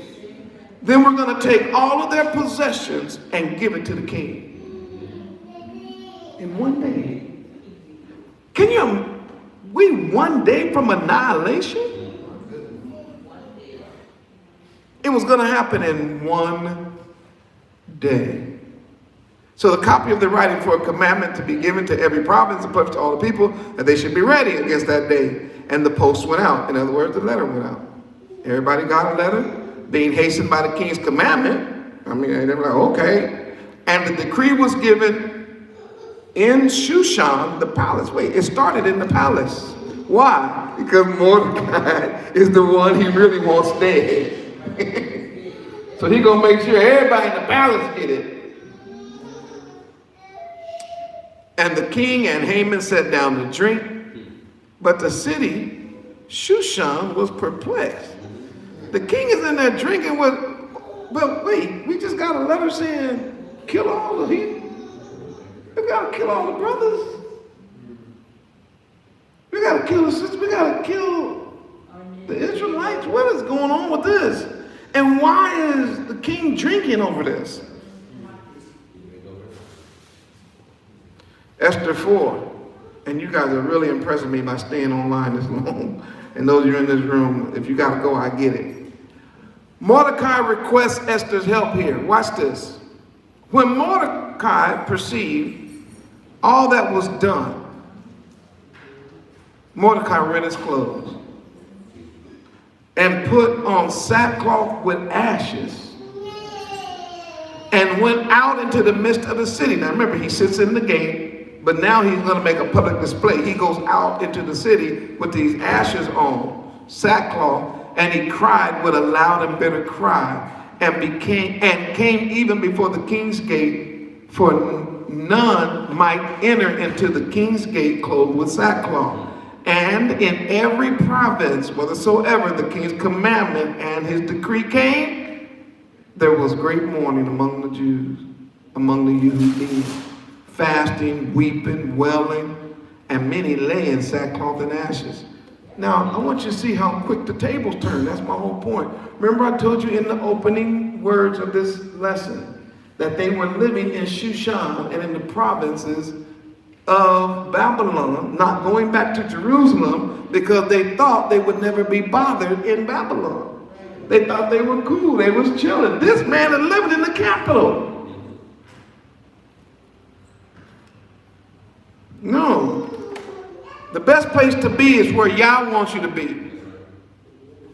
So now they realize something. Just because the powers that be let you live in the cities, maybe even in the capital, that don't mean they like you.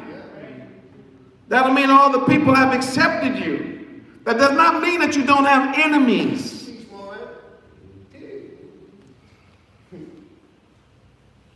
But he called Esther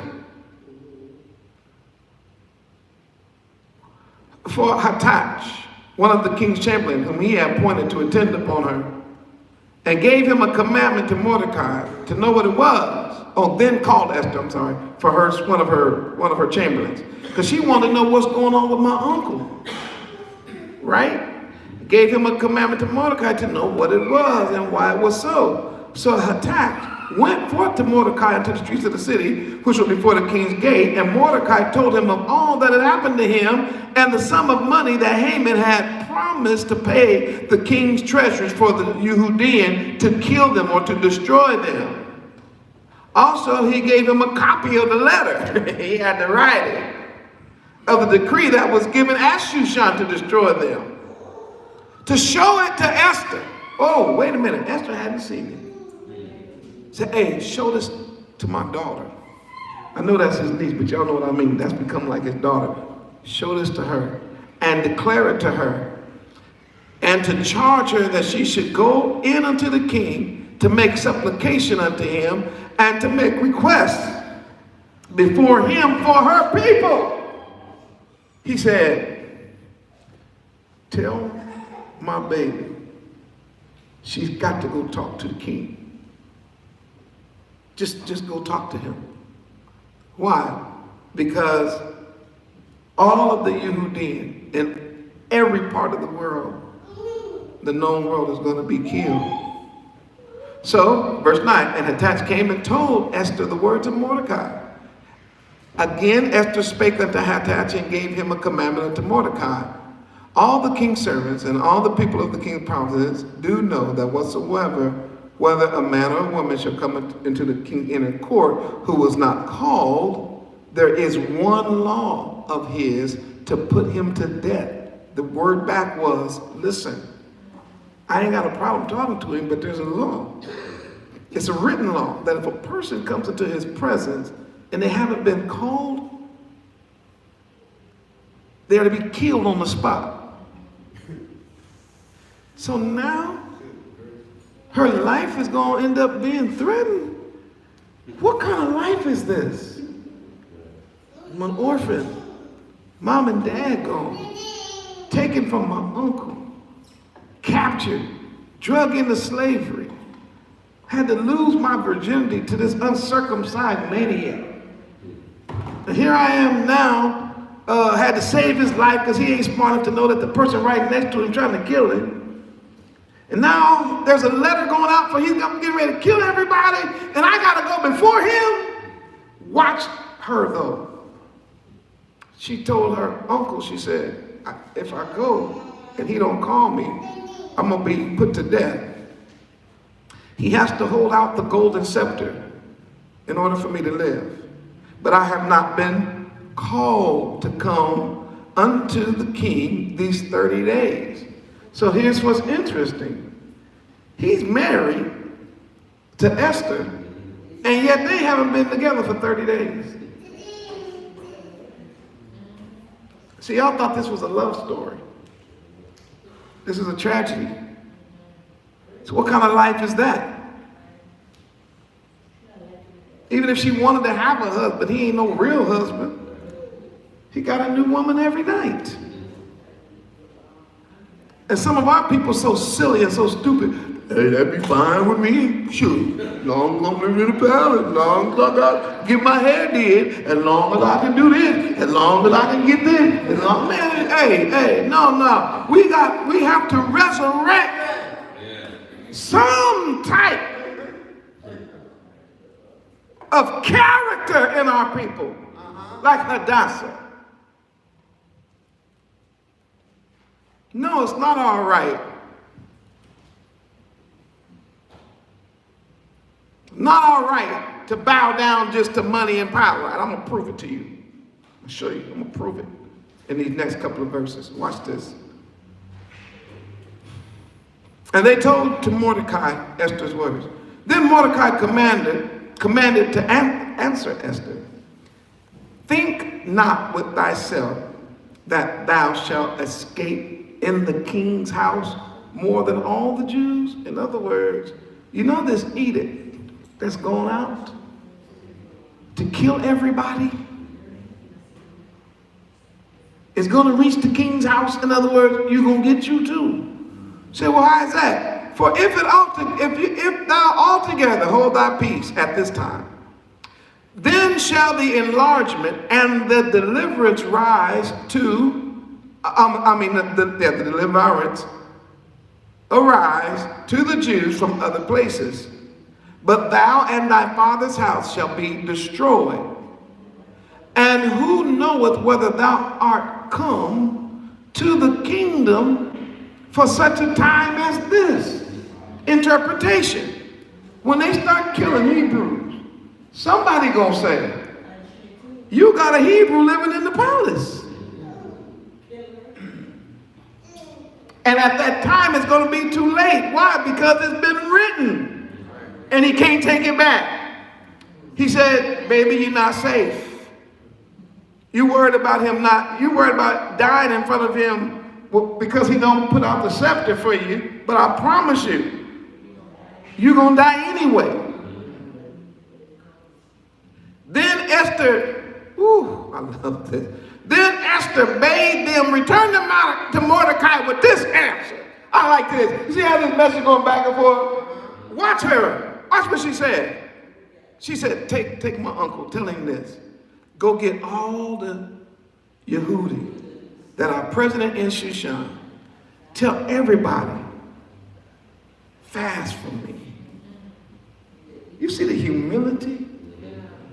Here is the queen asking for the brothers and sisters to fast on her behalf. Watch this. She said, please don't drink, don't eat or don't drink for 3 days or 3 nights. Watch. And I and my maidens. She done converted them? What? She said, oh yeah, we all gonna be down on bended knee. We're not gonna eat either. We will also fast. No food, no drink. And she said, and I'm going to the king. Which is not according to the law. In other words, I'm breaking the law on this one. And this is where I'm trying to get to. And if I perish.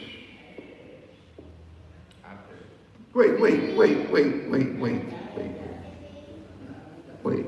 Auntie, cousin, Esther, sis, what are you talking about? She's like, when I get off my knees from this fast and this prayer, I realize this is probably going to be my last day on earth. This is it.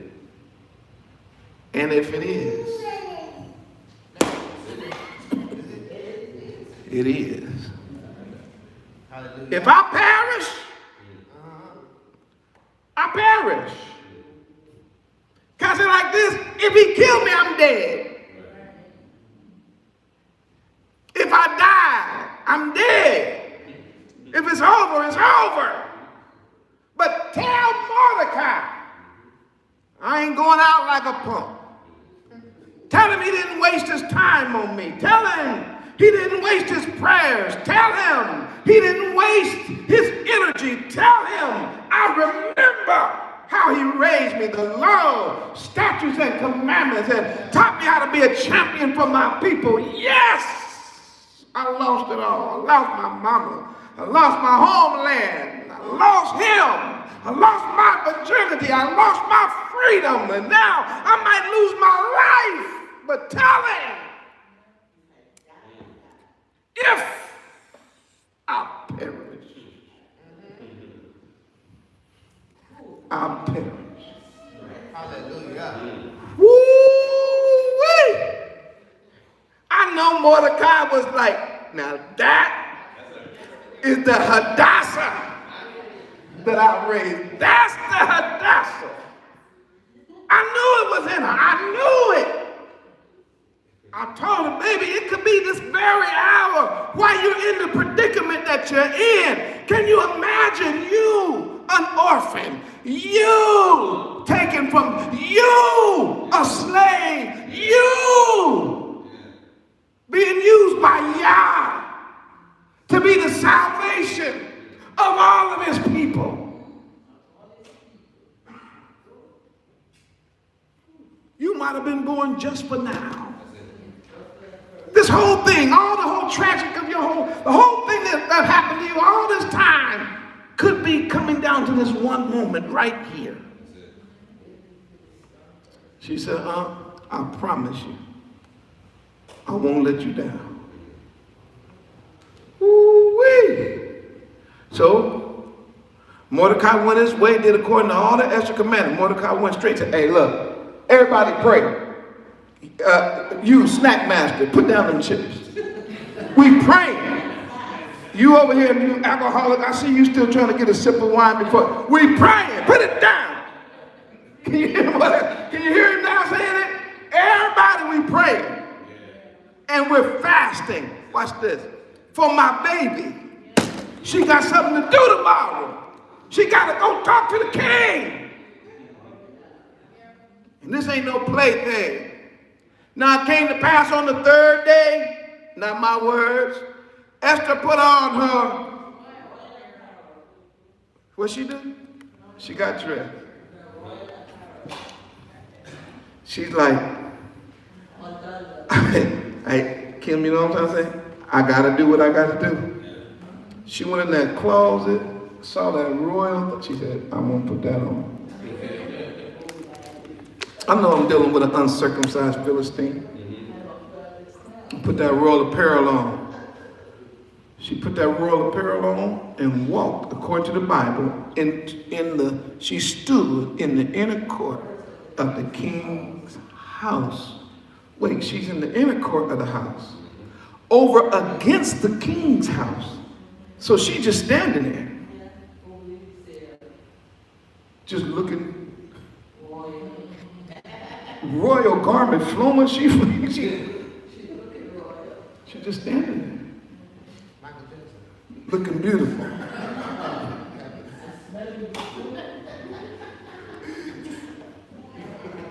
Watch this. Is there any? She don't yell, she don't holler.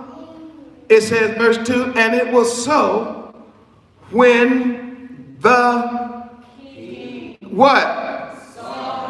She just got into, she just got an eyesight.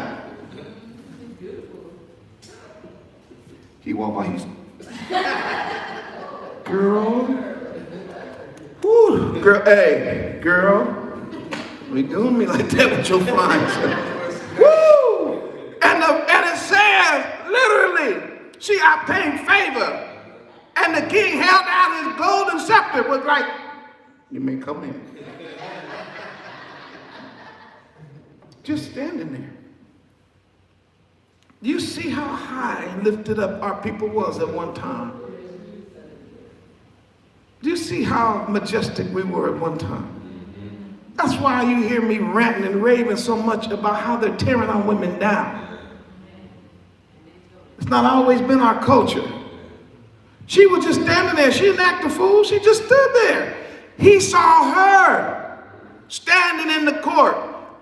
And she obtained favor in his sight, and the king held out to Esther the golden scepter that was in his hand.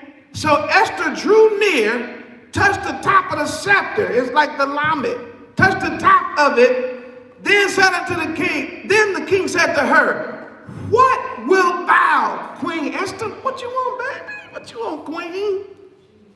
What is your request? Now watch this. It shall be given thee to half of the kingdom. Half the kingdom, huh? If you had India, Pakistan, Afghanistan, Tajikistan, Iran, Turkey, Syria, Iraq, Siberia, Oman, Yemen, Egypt, Sudan, Ethiopia, South Sudan, I can have half of this. If you're not a person of integrity, you'd be like, wait, what did you just say? Can I get that in writing? But I told you not everybody is motivated by money. Didn't I tell you that? Not everybody's motivated by land ownership, or not everybody's motivated by power and all that. No, she said that to him, but that wasn't what she wanted. Because she could have had it. He said, it'll be given to thee until half the kingdom. And Esther answered, if it seemed good unto the king. Now, when she was in prayer, Yah told her what to do. If it seemed good to the king, let the king and Haman come this day unto the banquet that I have prepared for him. What? Yeah, won't you call your buddy? And just let me cook you guys something. Girl, you can cook too.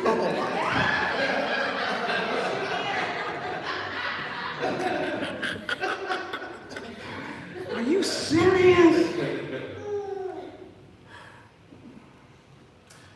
Then said the king, then the king said, cause Haman to make haste, that he may do as Esther has said. So the king and Haman came into the banquet that Esther had prepared. And the king said unto Esther, at the banquet of wine. So what is it that you want? What's your petition? And it shall be granted thee. I'm going to give it to you. What's your request? Even to half of the kingdom it shall be performed. He said it again.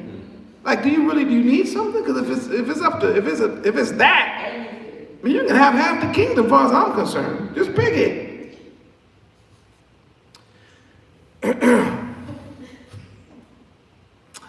That's what she said.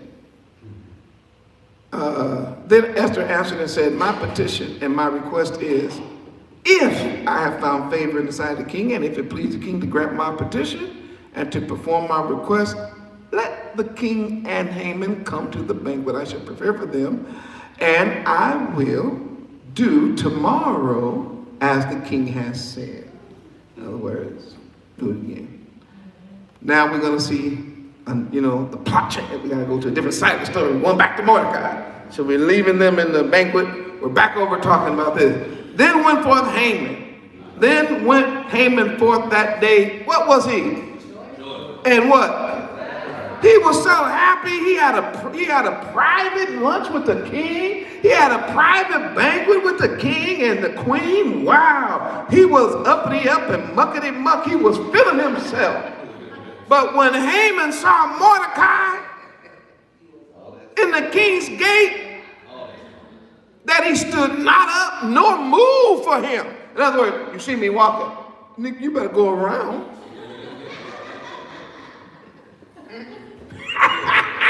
He didn't move. Mordecai was like, man, please. He didn't move. I'm showing you. It's in the Bible. He didn't stand up nor move for him. He was full of indignation against Mordecai. Do you understand? Maury is trying to read this in a way that makes sense, that you can understand it. I'm trying to help you all see the scripture. This is how I read the Bible, even when I'm by myself. You say, no, you don't. Yes, I do. I read it out loud so I can hear it back. So he was mad. Nevertheless, Haman refrained himself. Can you see that picture? No.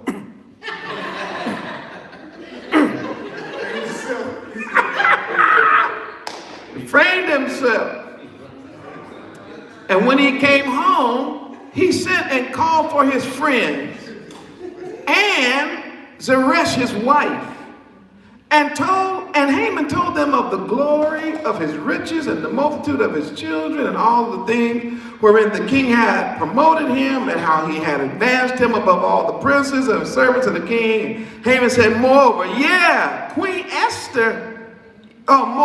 Esther the queen did let no man come in with the king unto the banquet that she had prepared but myself. And this is what he told him. And tomorrow, I am invited unto her also with the king. Take that. I'm somebody.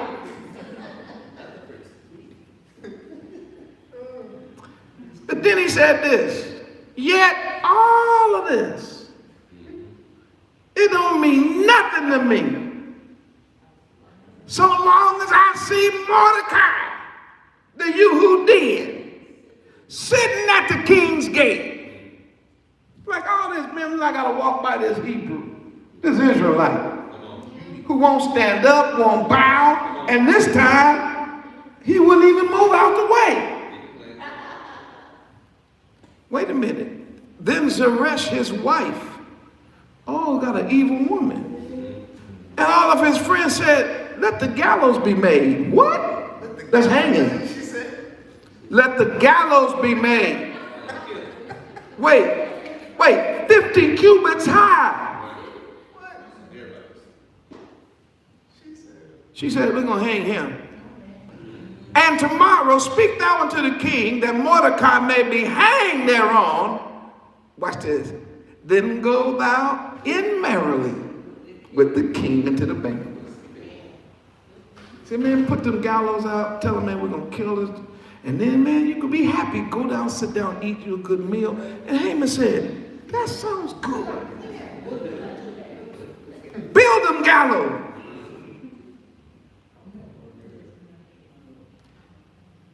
On that night, could not the king sleep? Wait, that night he couldn't get no sleep. And he commanded to bring the book of the records of the Chronicles. Remember in chapter 1, chapter 2, the Chronicles was written, I read it to you, where Mordecai did a good deal. He said, man, bring those Chronicles. And they were read before the king. He couldn't sleep, so what's the better do? What can help you sleep better than trying to read history? You're reading the minutes of a meeting, you know. Just bring me the minutes. That'll make me go straight to sleep. So while they reading the Chronicles to him, it was found, it was written that Mordecai had told him of Bigthana and Teresh, two of the king's chamberlains, the keepers of the door, who sought to lay hands on the king Ahasuerus. And the king said, what honor and dignity have been done to Mordecai for this? And the king's servant that ministered to him said, there is nothing done for him. In other words, king, you didn't do nothing for him. So wait, this guy saved my life? And I didn't even say thank you? Say, no, man, you didn't do nothing. And the king said, who's in the court? Now Haman was coming to the outward court of the king's house to speak unto the king to hang Mordecai on the gallows that he had prepared for him. And the king's servant said unto him, behold, Haman standing out there, he's out in the court. And the king said, let him come in. So Haman came in, and the king said unto him, what shall be done unto the man whom the king delights to honor? Now Haman thought in his heart, to whom would the king delight to do honor more than to myself? And Haman answered and said to the king, for the man whom the king delighted to honor, he's thinking it's going to be for him. Let the royal apparel be brought, which the king uses to wear, and the horse that the king rides on, and the crown royal, which is set upon his head. And let this apparel and horse be delivered to the hand of one of the king's most noble princes, that they may array the man. In other words, let the man be dressed by one of your greatest men, with all whom the king delights to honor, and bring him on horseback through the city, and proclaim before him, thus shall it be done to the man whom the king delighted to honor. So every step you take, you got to say that. Thus shall it be done to the man whom the king delighted to honor. Then the king said to Haman, man, I like that. Hurry up, make haste. Take the apparel and the horse as thou hast said, and do even so to Mordecai the Yahudah, that sitteth at the king's gate. Let nothing fail of all that thou hast spoken. In other words, do exactly what you said. If y'all can see how y'all flip this thing, man, would you put a 200 in this room? Y'all say hallelujah. Verse 11. He had to do it. Verse 11.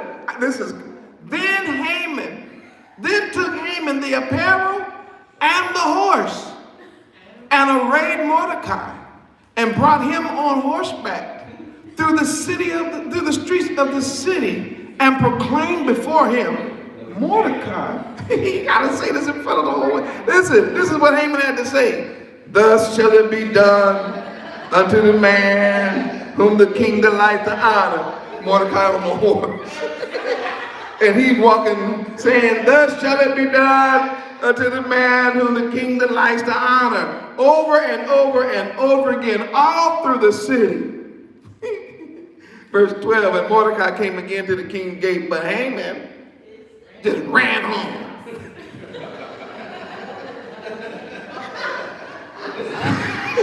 He hastened to his house crying. You see it? He weeping, crying like a little, and having his head covered. And Haman told Xerxes' wife and all his friends everything that had been fallen to him. Then said his wise men and Xerxes, his wife, unto him, if Mordecai be the seed of the Yahudim, before whom thou hast begun to fall, thou shalt not prevail against him, but shall surely fall before him. They said, wait a minute. I just remember something about them Hebrews. When Yah gets ready to start fighting for them, stuff like this starts to happen. And dude, if you're trying to fight against him, it may turn out bad for you. And while they were yet talking with him, came the king's chamberlains and hasted. Come on, Haman, man, it's banquet. And don't forget, Esther made you a banquet. Come on, man. Come on, man, food getting cold. You know better than, come on. So the king and Haman came to the banquet with Esther the queen, and the king said unto Esther on the second day at the banquet of wine, what is it? What's your petition? What do you want, Queen Esther? And it shall be granted thee. What is thy request? And it shall be performed, even to the half of the kingdom. Again, she said, look, it's been 2 days. You keep telling me something, and then you still haven't brought it forward. So please, would you just tell me now? What is it that you want? Then Esther the queen answered and said, if I have found favor in thy sight, O king, and if it pleases the king, let my life be given at my petition, and my people at my request. I say, what? Your life? What are you talking about, your life? Somebody threatening your life? Who's trying to kill you? You are.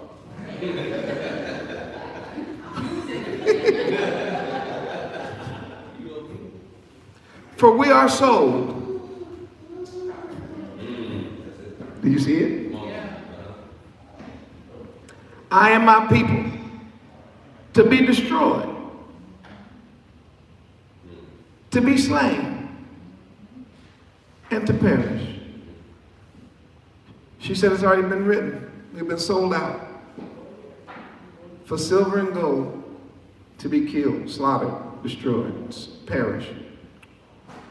But if it would have just been slavery, if it would have just been selling us into slavery as a bondman or bondwoman, I would have not said anything. I would have held my tongue.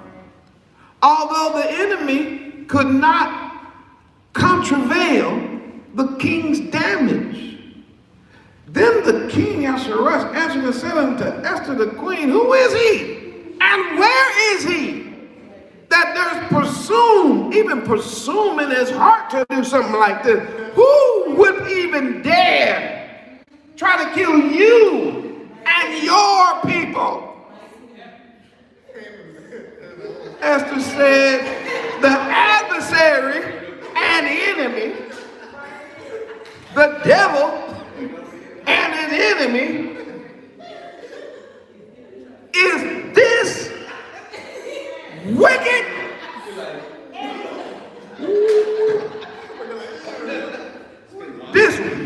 Haman. Is that your Bible? If y'all can see that she put him on the spot, called his name, pointed at him, and pulled the whole plan. Put a hallelujah 1,000. We finally made it. Put a hallelujah 1,000. Y'all in the room say hallelujah. She said right there, that wicked Haman. Then Haman was afraid before the king and the queen. So the king was so mad. Watch this, verse 7. And the king arrived from the banquet of wine in his wrath. And that's why he didn't finish the food. He was like, wait. I gotta go think about it. Hold on. So he's mad. He's uncontrollable right now. We can't talk to him right now because he's trying to figure this whole thing out. Like, how did this happen? So he goes into the palace garden, right? So when the king goes out to the palace garden, verse 7, and Haman stood up to make request for his life to Esther the queen. So now Haman runs to Esther like, oh, come on now, come on, please, what are you doing? For he saw that there was evil determined against him by the king. Then the king returned out of the palace garden into the place of the banquet of wine, and Haman was fallen upon the bed where Esther was. Can I tell you what happened? He was begging her. She said, go away from around here. I ain't playing with you. Come on, please. She said, listen, I'm leaving. I done said what I'm going to say. Just talk to him. So she's trying to leave, right, and go to her quarters. He's steady begging. Please. I want y'all to catch the scene. Come on, baby, please. Right? Next thing we know, she goes into her room. He grabs her, because remember the beds are on the ground. And he's begging, please, and falls on the mat. So now when the king comes back in, all he hears is, please, baby, please. Come on, baby, please. Y'all think I'm making that up? But it's in your Bible. All you got to do is read it.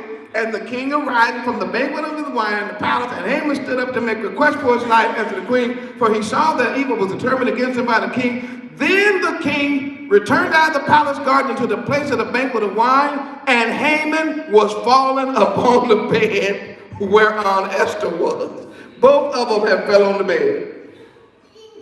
Then the king said, will he force the queen also before me in the house? He's like, wait, he gonna kill her, but now he want to rape her in my house? This fool done lost all it. Good Lord. And Harbona? Wait a minute. Then the king said, as the word went out of the king's mouth,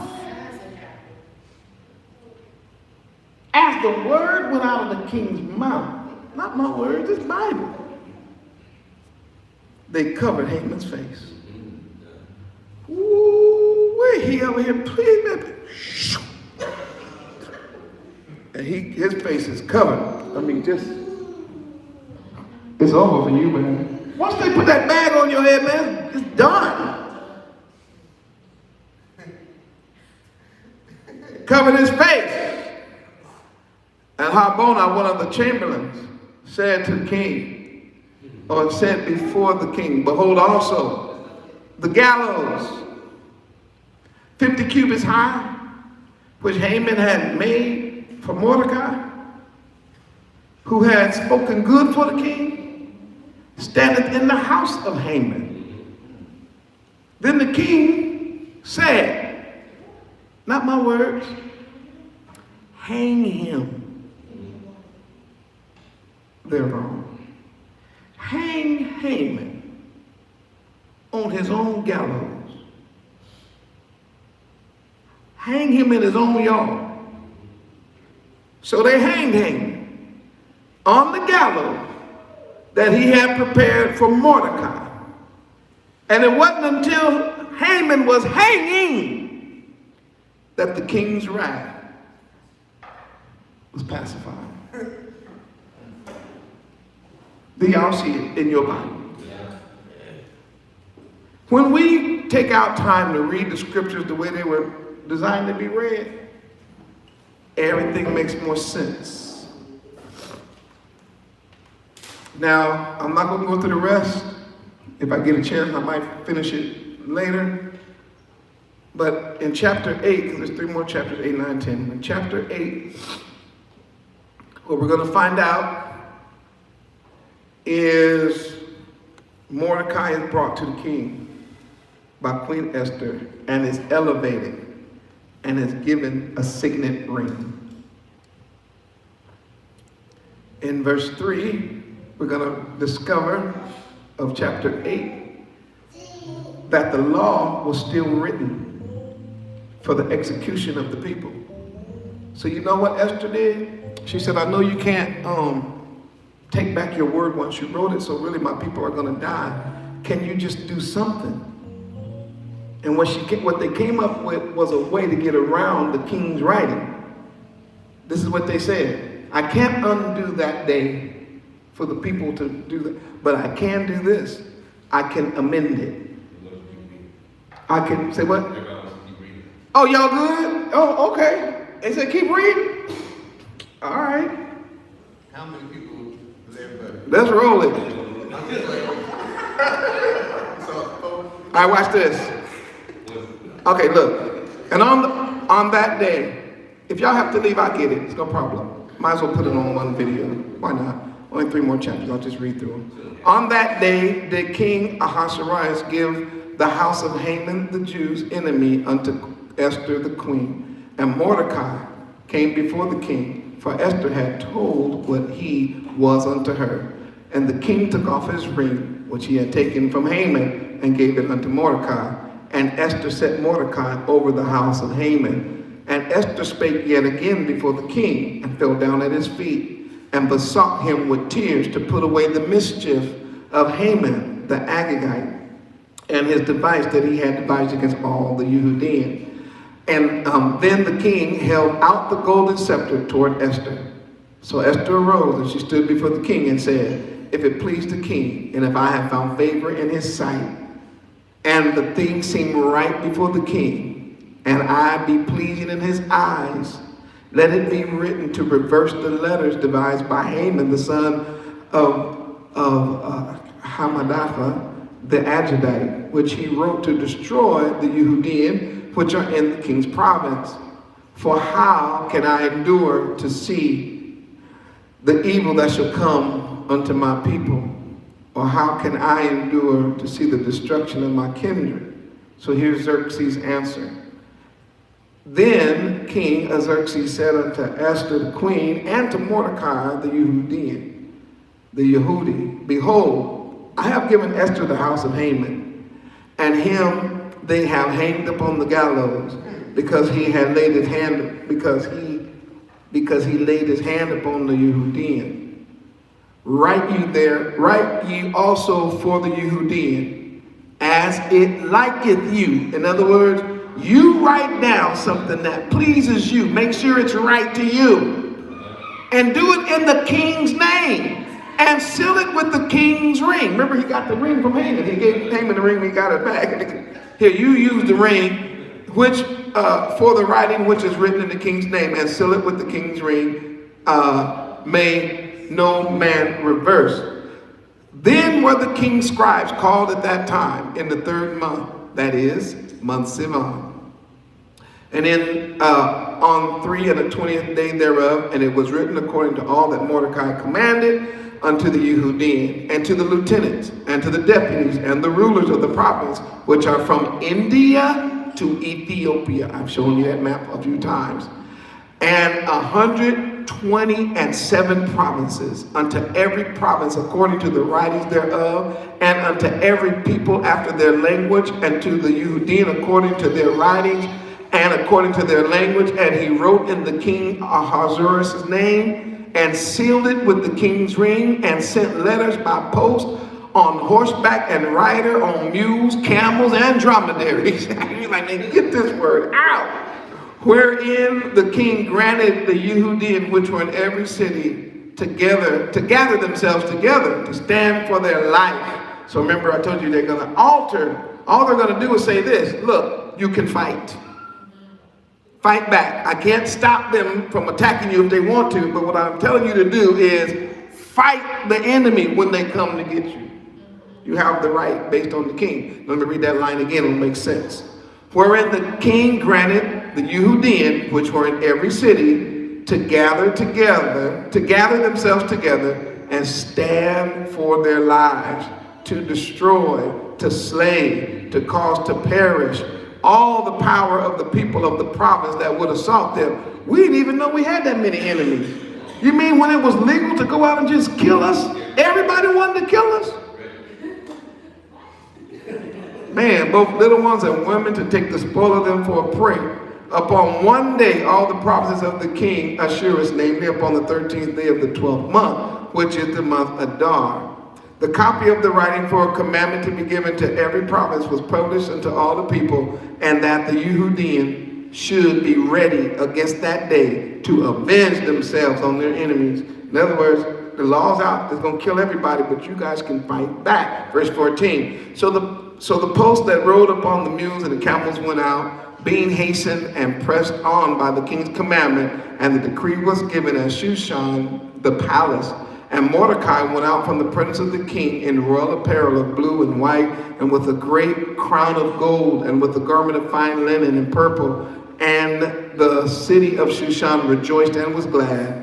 The Yehudim had light and gladness and joy and honor. And in every province and in every city, whithersoever the king's commandment and his decree came, the Yehudim had joy and gladness, and a feast and a good day. Actually, I was going to name this sermon something about that good day. But anyway, what is a good day to the Hebrew? It's when their enemies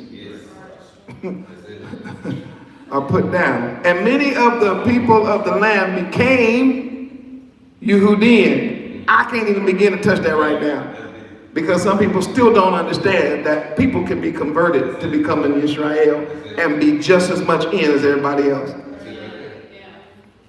For it's right in the Bible. And many of the people of the land became Yehudim, for the fear of the Yehudim fell upon them. Ooh, that's why they don't want Yehudah to rise up. All right, now in the 12th month, that is the month Adar. We only got one more chapter. I appreciate y'all hanging to the end, those who can make it. Now in the 12th month, that is the month Adar, on the 13th day of the same, when the king's commandment and his decree drew near to be put in execution, in the day that the enemies of the Yehudim hoped to have power over them, though it was turned to the contrary, that the Yehudim had rule over them that hated them. The Yehudim gathered themselves together in their cities throughout all the provinces of King Ahasuerus to lay hand on such as sought their hurt. Wait, this is called self-defense, right? People getting ready to come after them, and they were like, all right, they got to come. But we're going to be ready for them. And no man could withstand them. What? Once again, we see Yah fighting for them. For fear fell upon all people, and all the rulers of the province, and the lieutenants, and the deputies, and the officers of the king helped the Yehudim. What? Wait, what? There was supposed to be a huge slaughter and massacre. Now all of a sudden, man, y'all have turned that thing around where remember, these are African provinces there where they are. Many of the people are like, man, these folks is cool with us. Anyway. Man, we play on the same basketball team. Man, they kids go to our family. Come on now. It's right in the Bible. It's right on the Bible. Right in the Bible. What verse I leave off on? 3. Yeah. And the lieutenants and deputies and officers of the king helped the Yehudim because the fear of Mordecai fell upon them. For Mordecai was great in the king's house, and his fame went throughout all the provinces. For this man Mordecai waxed greater and greater. Thus the Yehudim smote all their enemies with the stroke of the sword, and slaughter and destruction, and did what they would unto those that hated them. And in Shushan, the palace of the Yehudim, slew and destroyed 500 men. 500 people was trying to kill them in Shushan, and they all died. And Parsha-Datha, and Dalphon, and Ashpatha, and Portha, and Adelia, and Aradatha, and Parmasla, and Areshia, and Arabia, and Vajazada, the sons of Haman, the son of Hamadatha, the enemy of the Yehudim, slew they, but on the spoil laid they not their hands. What? They killed all their enemies and didn't take a nickel out their pocket, didn't take their gold, silver, nothing. What kind of honor is that? I'm telling you, high honor. And on that day, the number of those that were slain in Shushan and the palace before the king. And on that day, the number of those that were slain in Shushan, the palace, was before the king. In other words, the king got the record. And the king said unto Esther the queen, the Yehudim have slain and destroyed 500 men in Shushan, the palace. And the 10 sons of Haman, what have they done in the rest of the king's province? In other words, they've done that kind of damage here. What have they done all over the kingdom? Now, what is thy petition?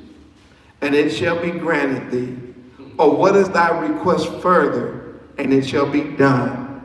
Then said Esther, if it please the king, let it be granted to the Yehudim which are in Shushan, to do tomorrow also according to this day's decree. And let Haman's 10 sons be hanged upon the gallows. She said, man, let this thing roll on one more day. Put them boys up for an example. For the Yehudim that were in Shushan gathered themselves together on the 14th day of the month Adar and slew 300 men at Shushan. But on the prey, they laid not their hand. But the other Yehudim that were in the king's provinces gathered themselves together and stood for their lives. I don't know that part. They didn't fold like a cheap suit. They fought for their lives and had rest from their enemies and showed of their foes 75,000. Slew of their foes 75,000. So totally, we had over 75,000 people ended up dying. Who knew that Israel, living in the land of their captivity, had 75,000 enemies? They thought they were living their best life. Till permission came that you could kill them, and then all the masks came off. Now we can see everybody who hated us.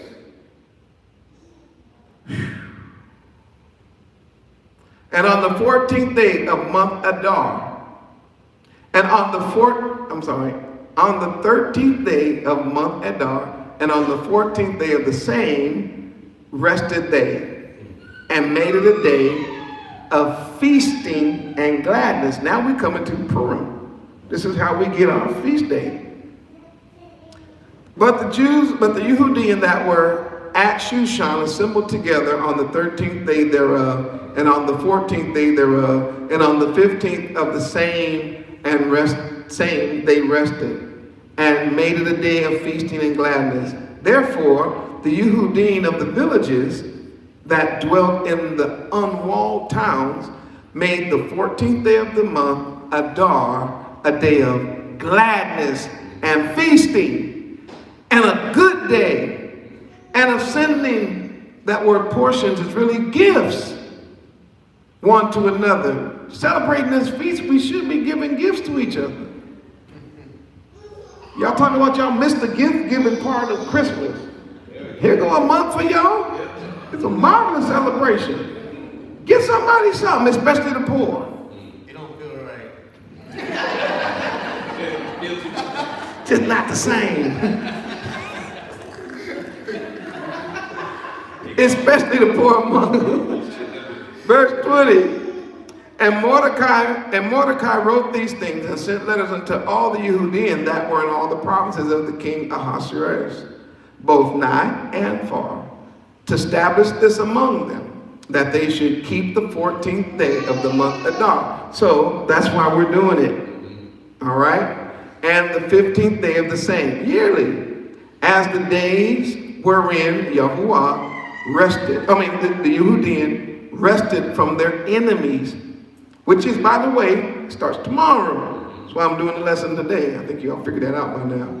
And the month which was turned unto them from what? Sorrow. To what? It was a time of great sorrow turned to joy by Yah.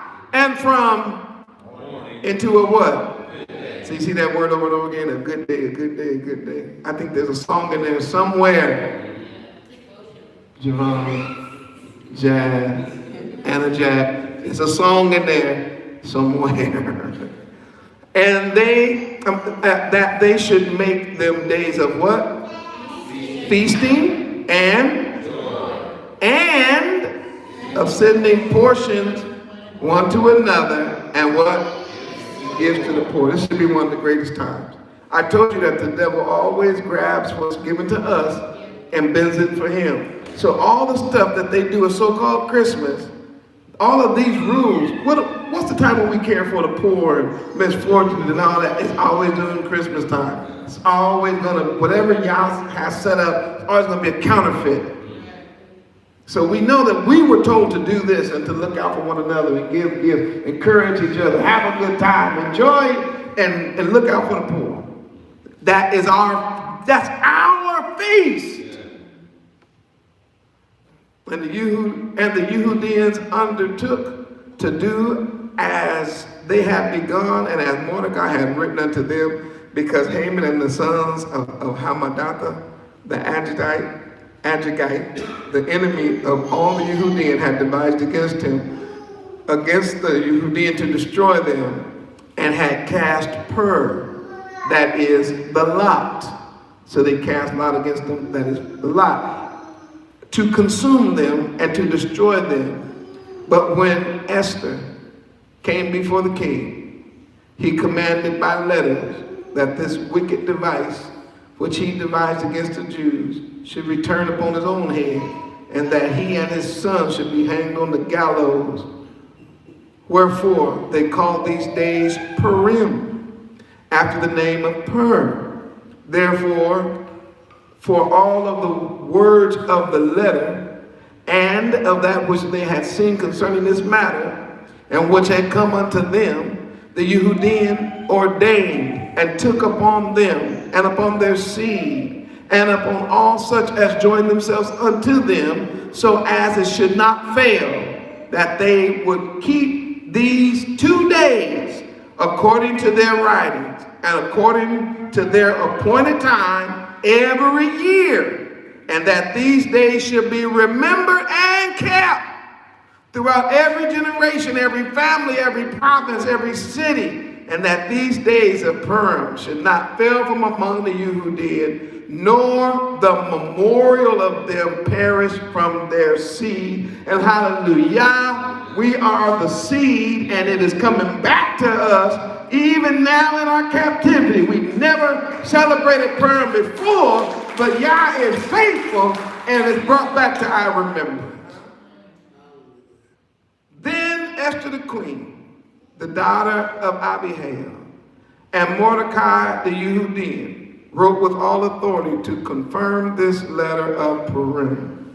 And he sent the letters to all the Yehudim and to 127 provinces of the kingdom of Ahasuerus with words of peace, which is that word shalom, and truth, to confirm these days of Purim in the times appointed according to as Mordecai, the Yehudim, and Esther, the queen, had enjoined them, and as they had decreed for themselves and for their seed, the matters of fasting and their cry. It was all recorded how they did it. And the decree of Esther confirmed these matters of Purim, and it was written in the book. The last chapter is very short. And the king Ahasuerus laid tribute upon the land and upon the isles of the sea, and all the acts of his power and of his might, and the declaration of the greatness of Mordecai, whereunto the king advanced him, are they not written in the book of the Chronicles and of the kings of Media and Persia? For Mordecai and the Yehudim was for Mordecai the Yehudim was next unto the king Ahasuerus, and great among the Yehudim, and accepted of the multitude of his brethren, seeking the wealth of his people, and speaking shalom to all his seeds.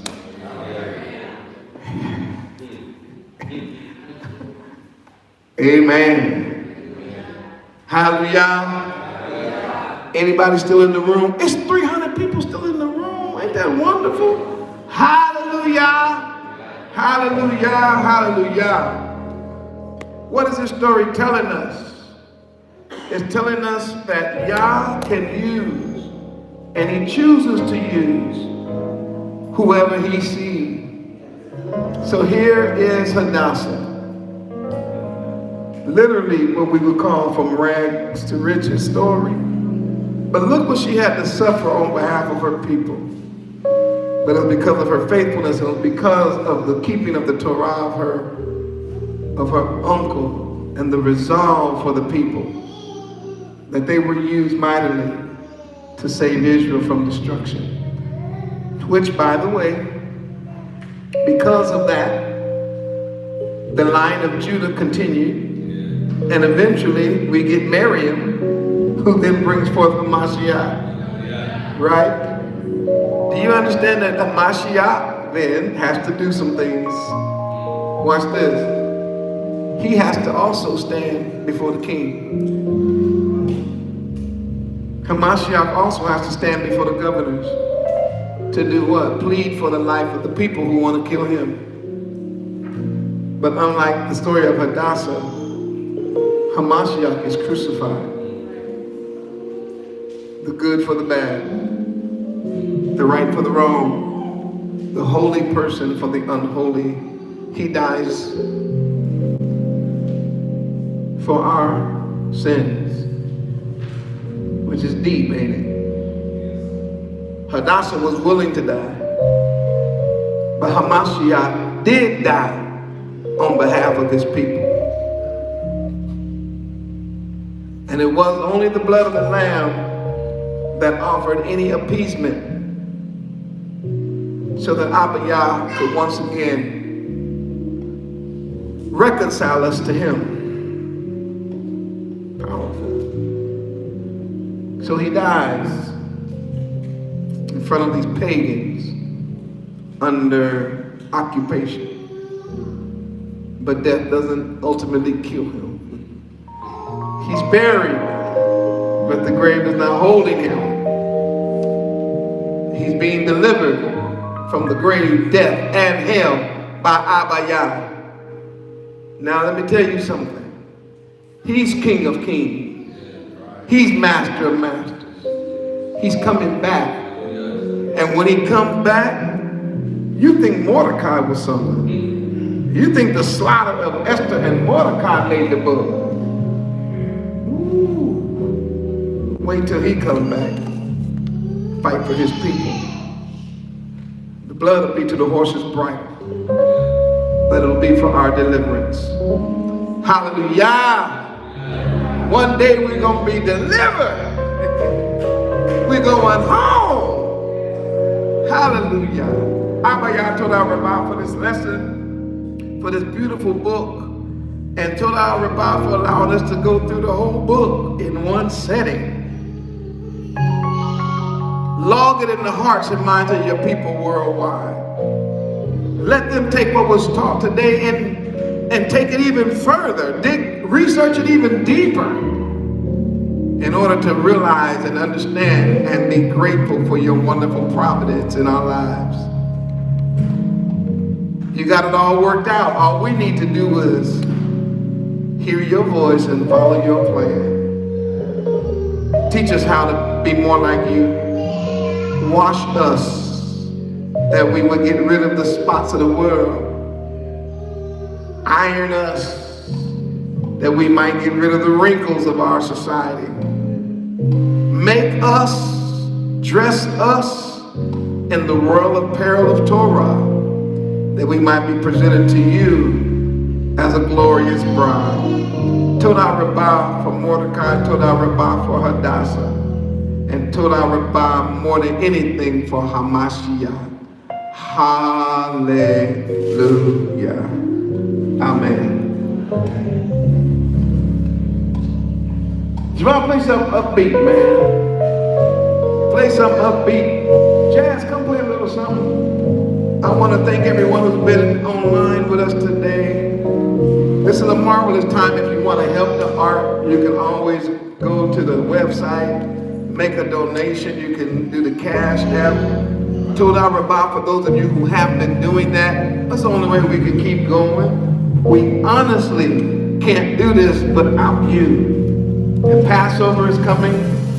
We got a lot of stuff planned, so I just want to say, I normally don't do this, but I want Javon to play some music as we get out. And I just want to look at some of the names. I want y'all to roll through some hallelujah 1000s as we say goodbye for this Shabbat. I want to say shalom, shalom. Hallelujah. Hallelujah. Shalom, shalom. Shalom, shalom. Shalom, shalom, shalom, shalom. Shalom. Shabbat shalom. Enjoy Purim. Shalom. Hallelujah, hallelujah. Shalom. Shalom.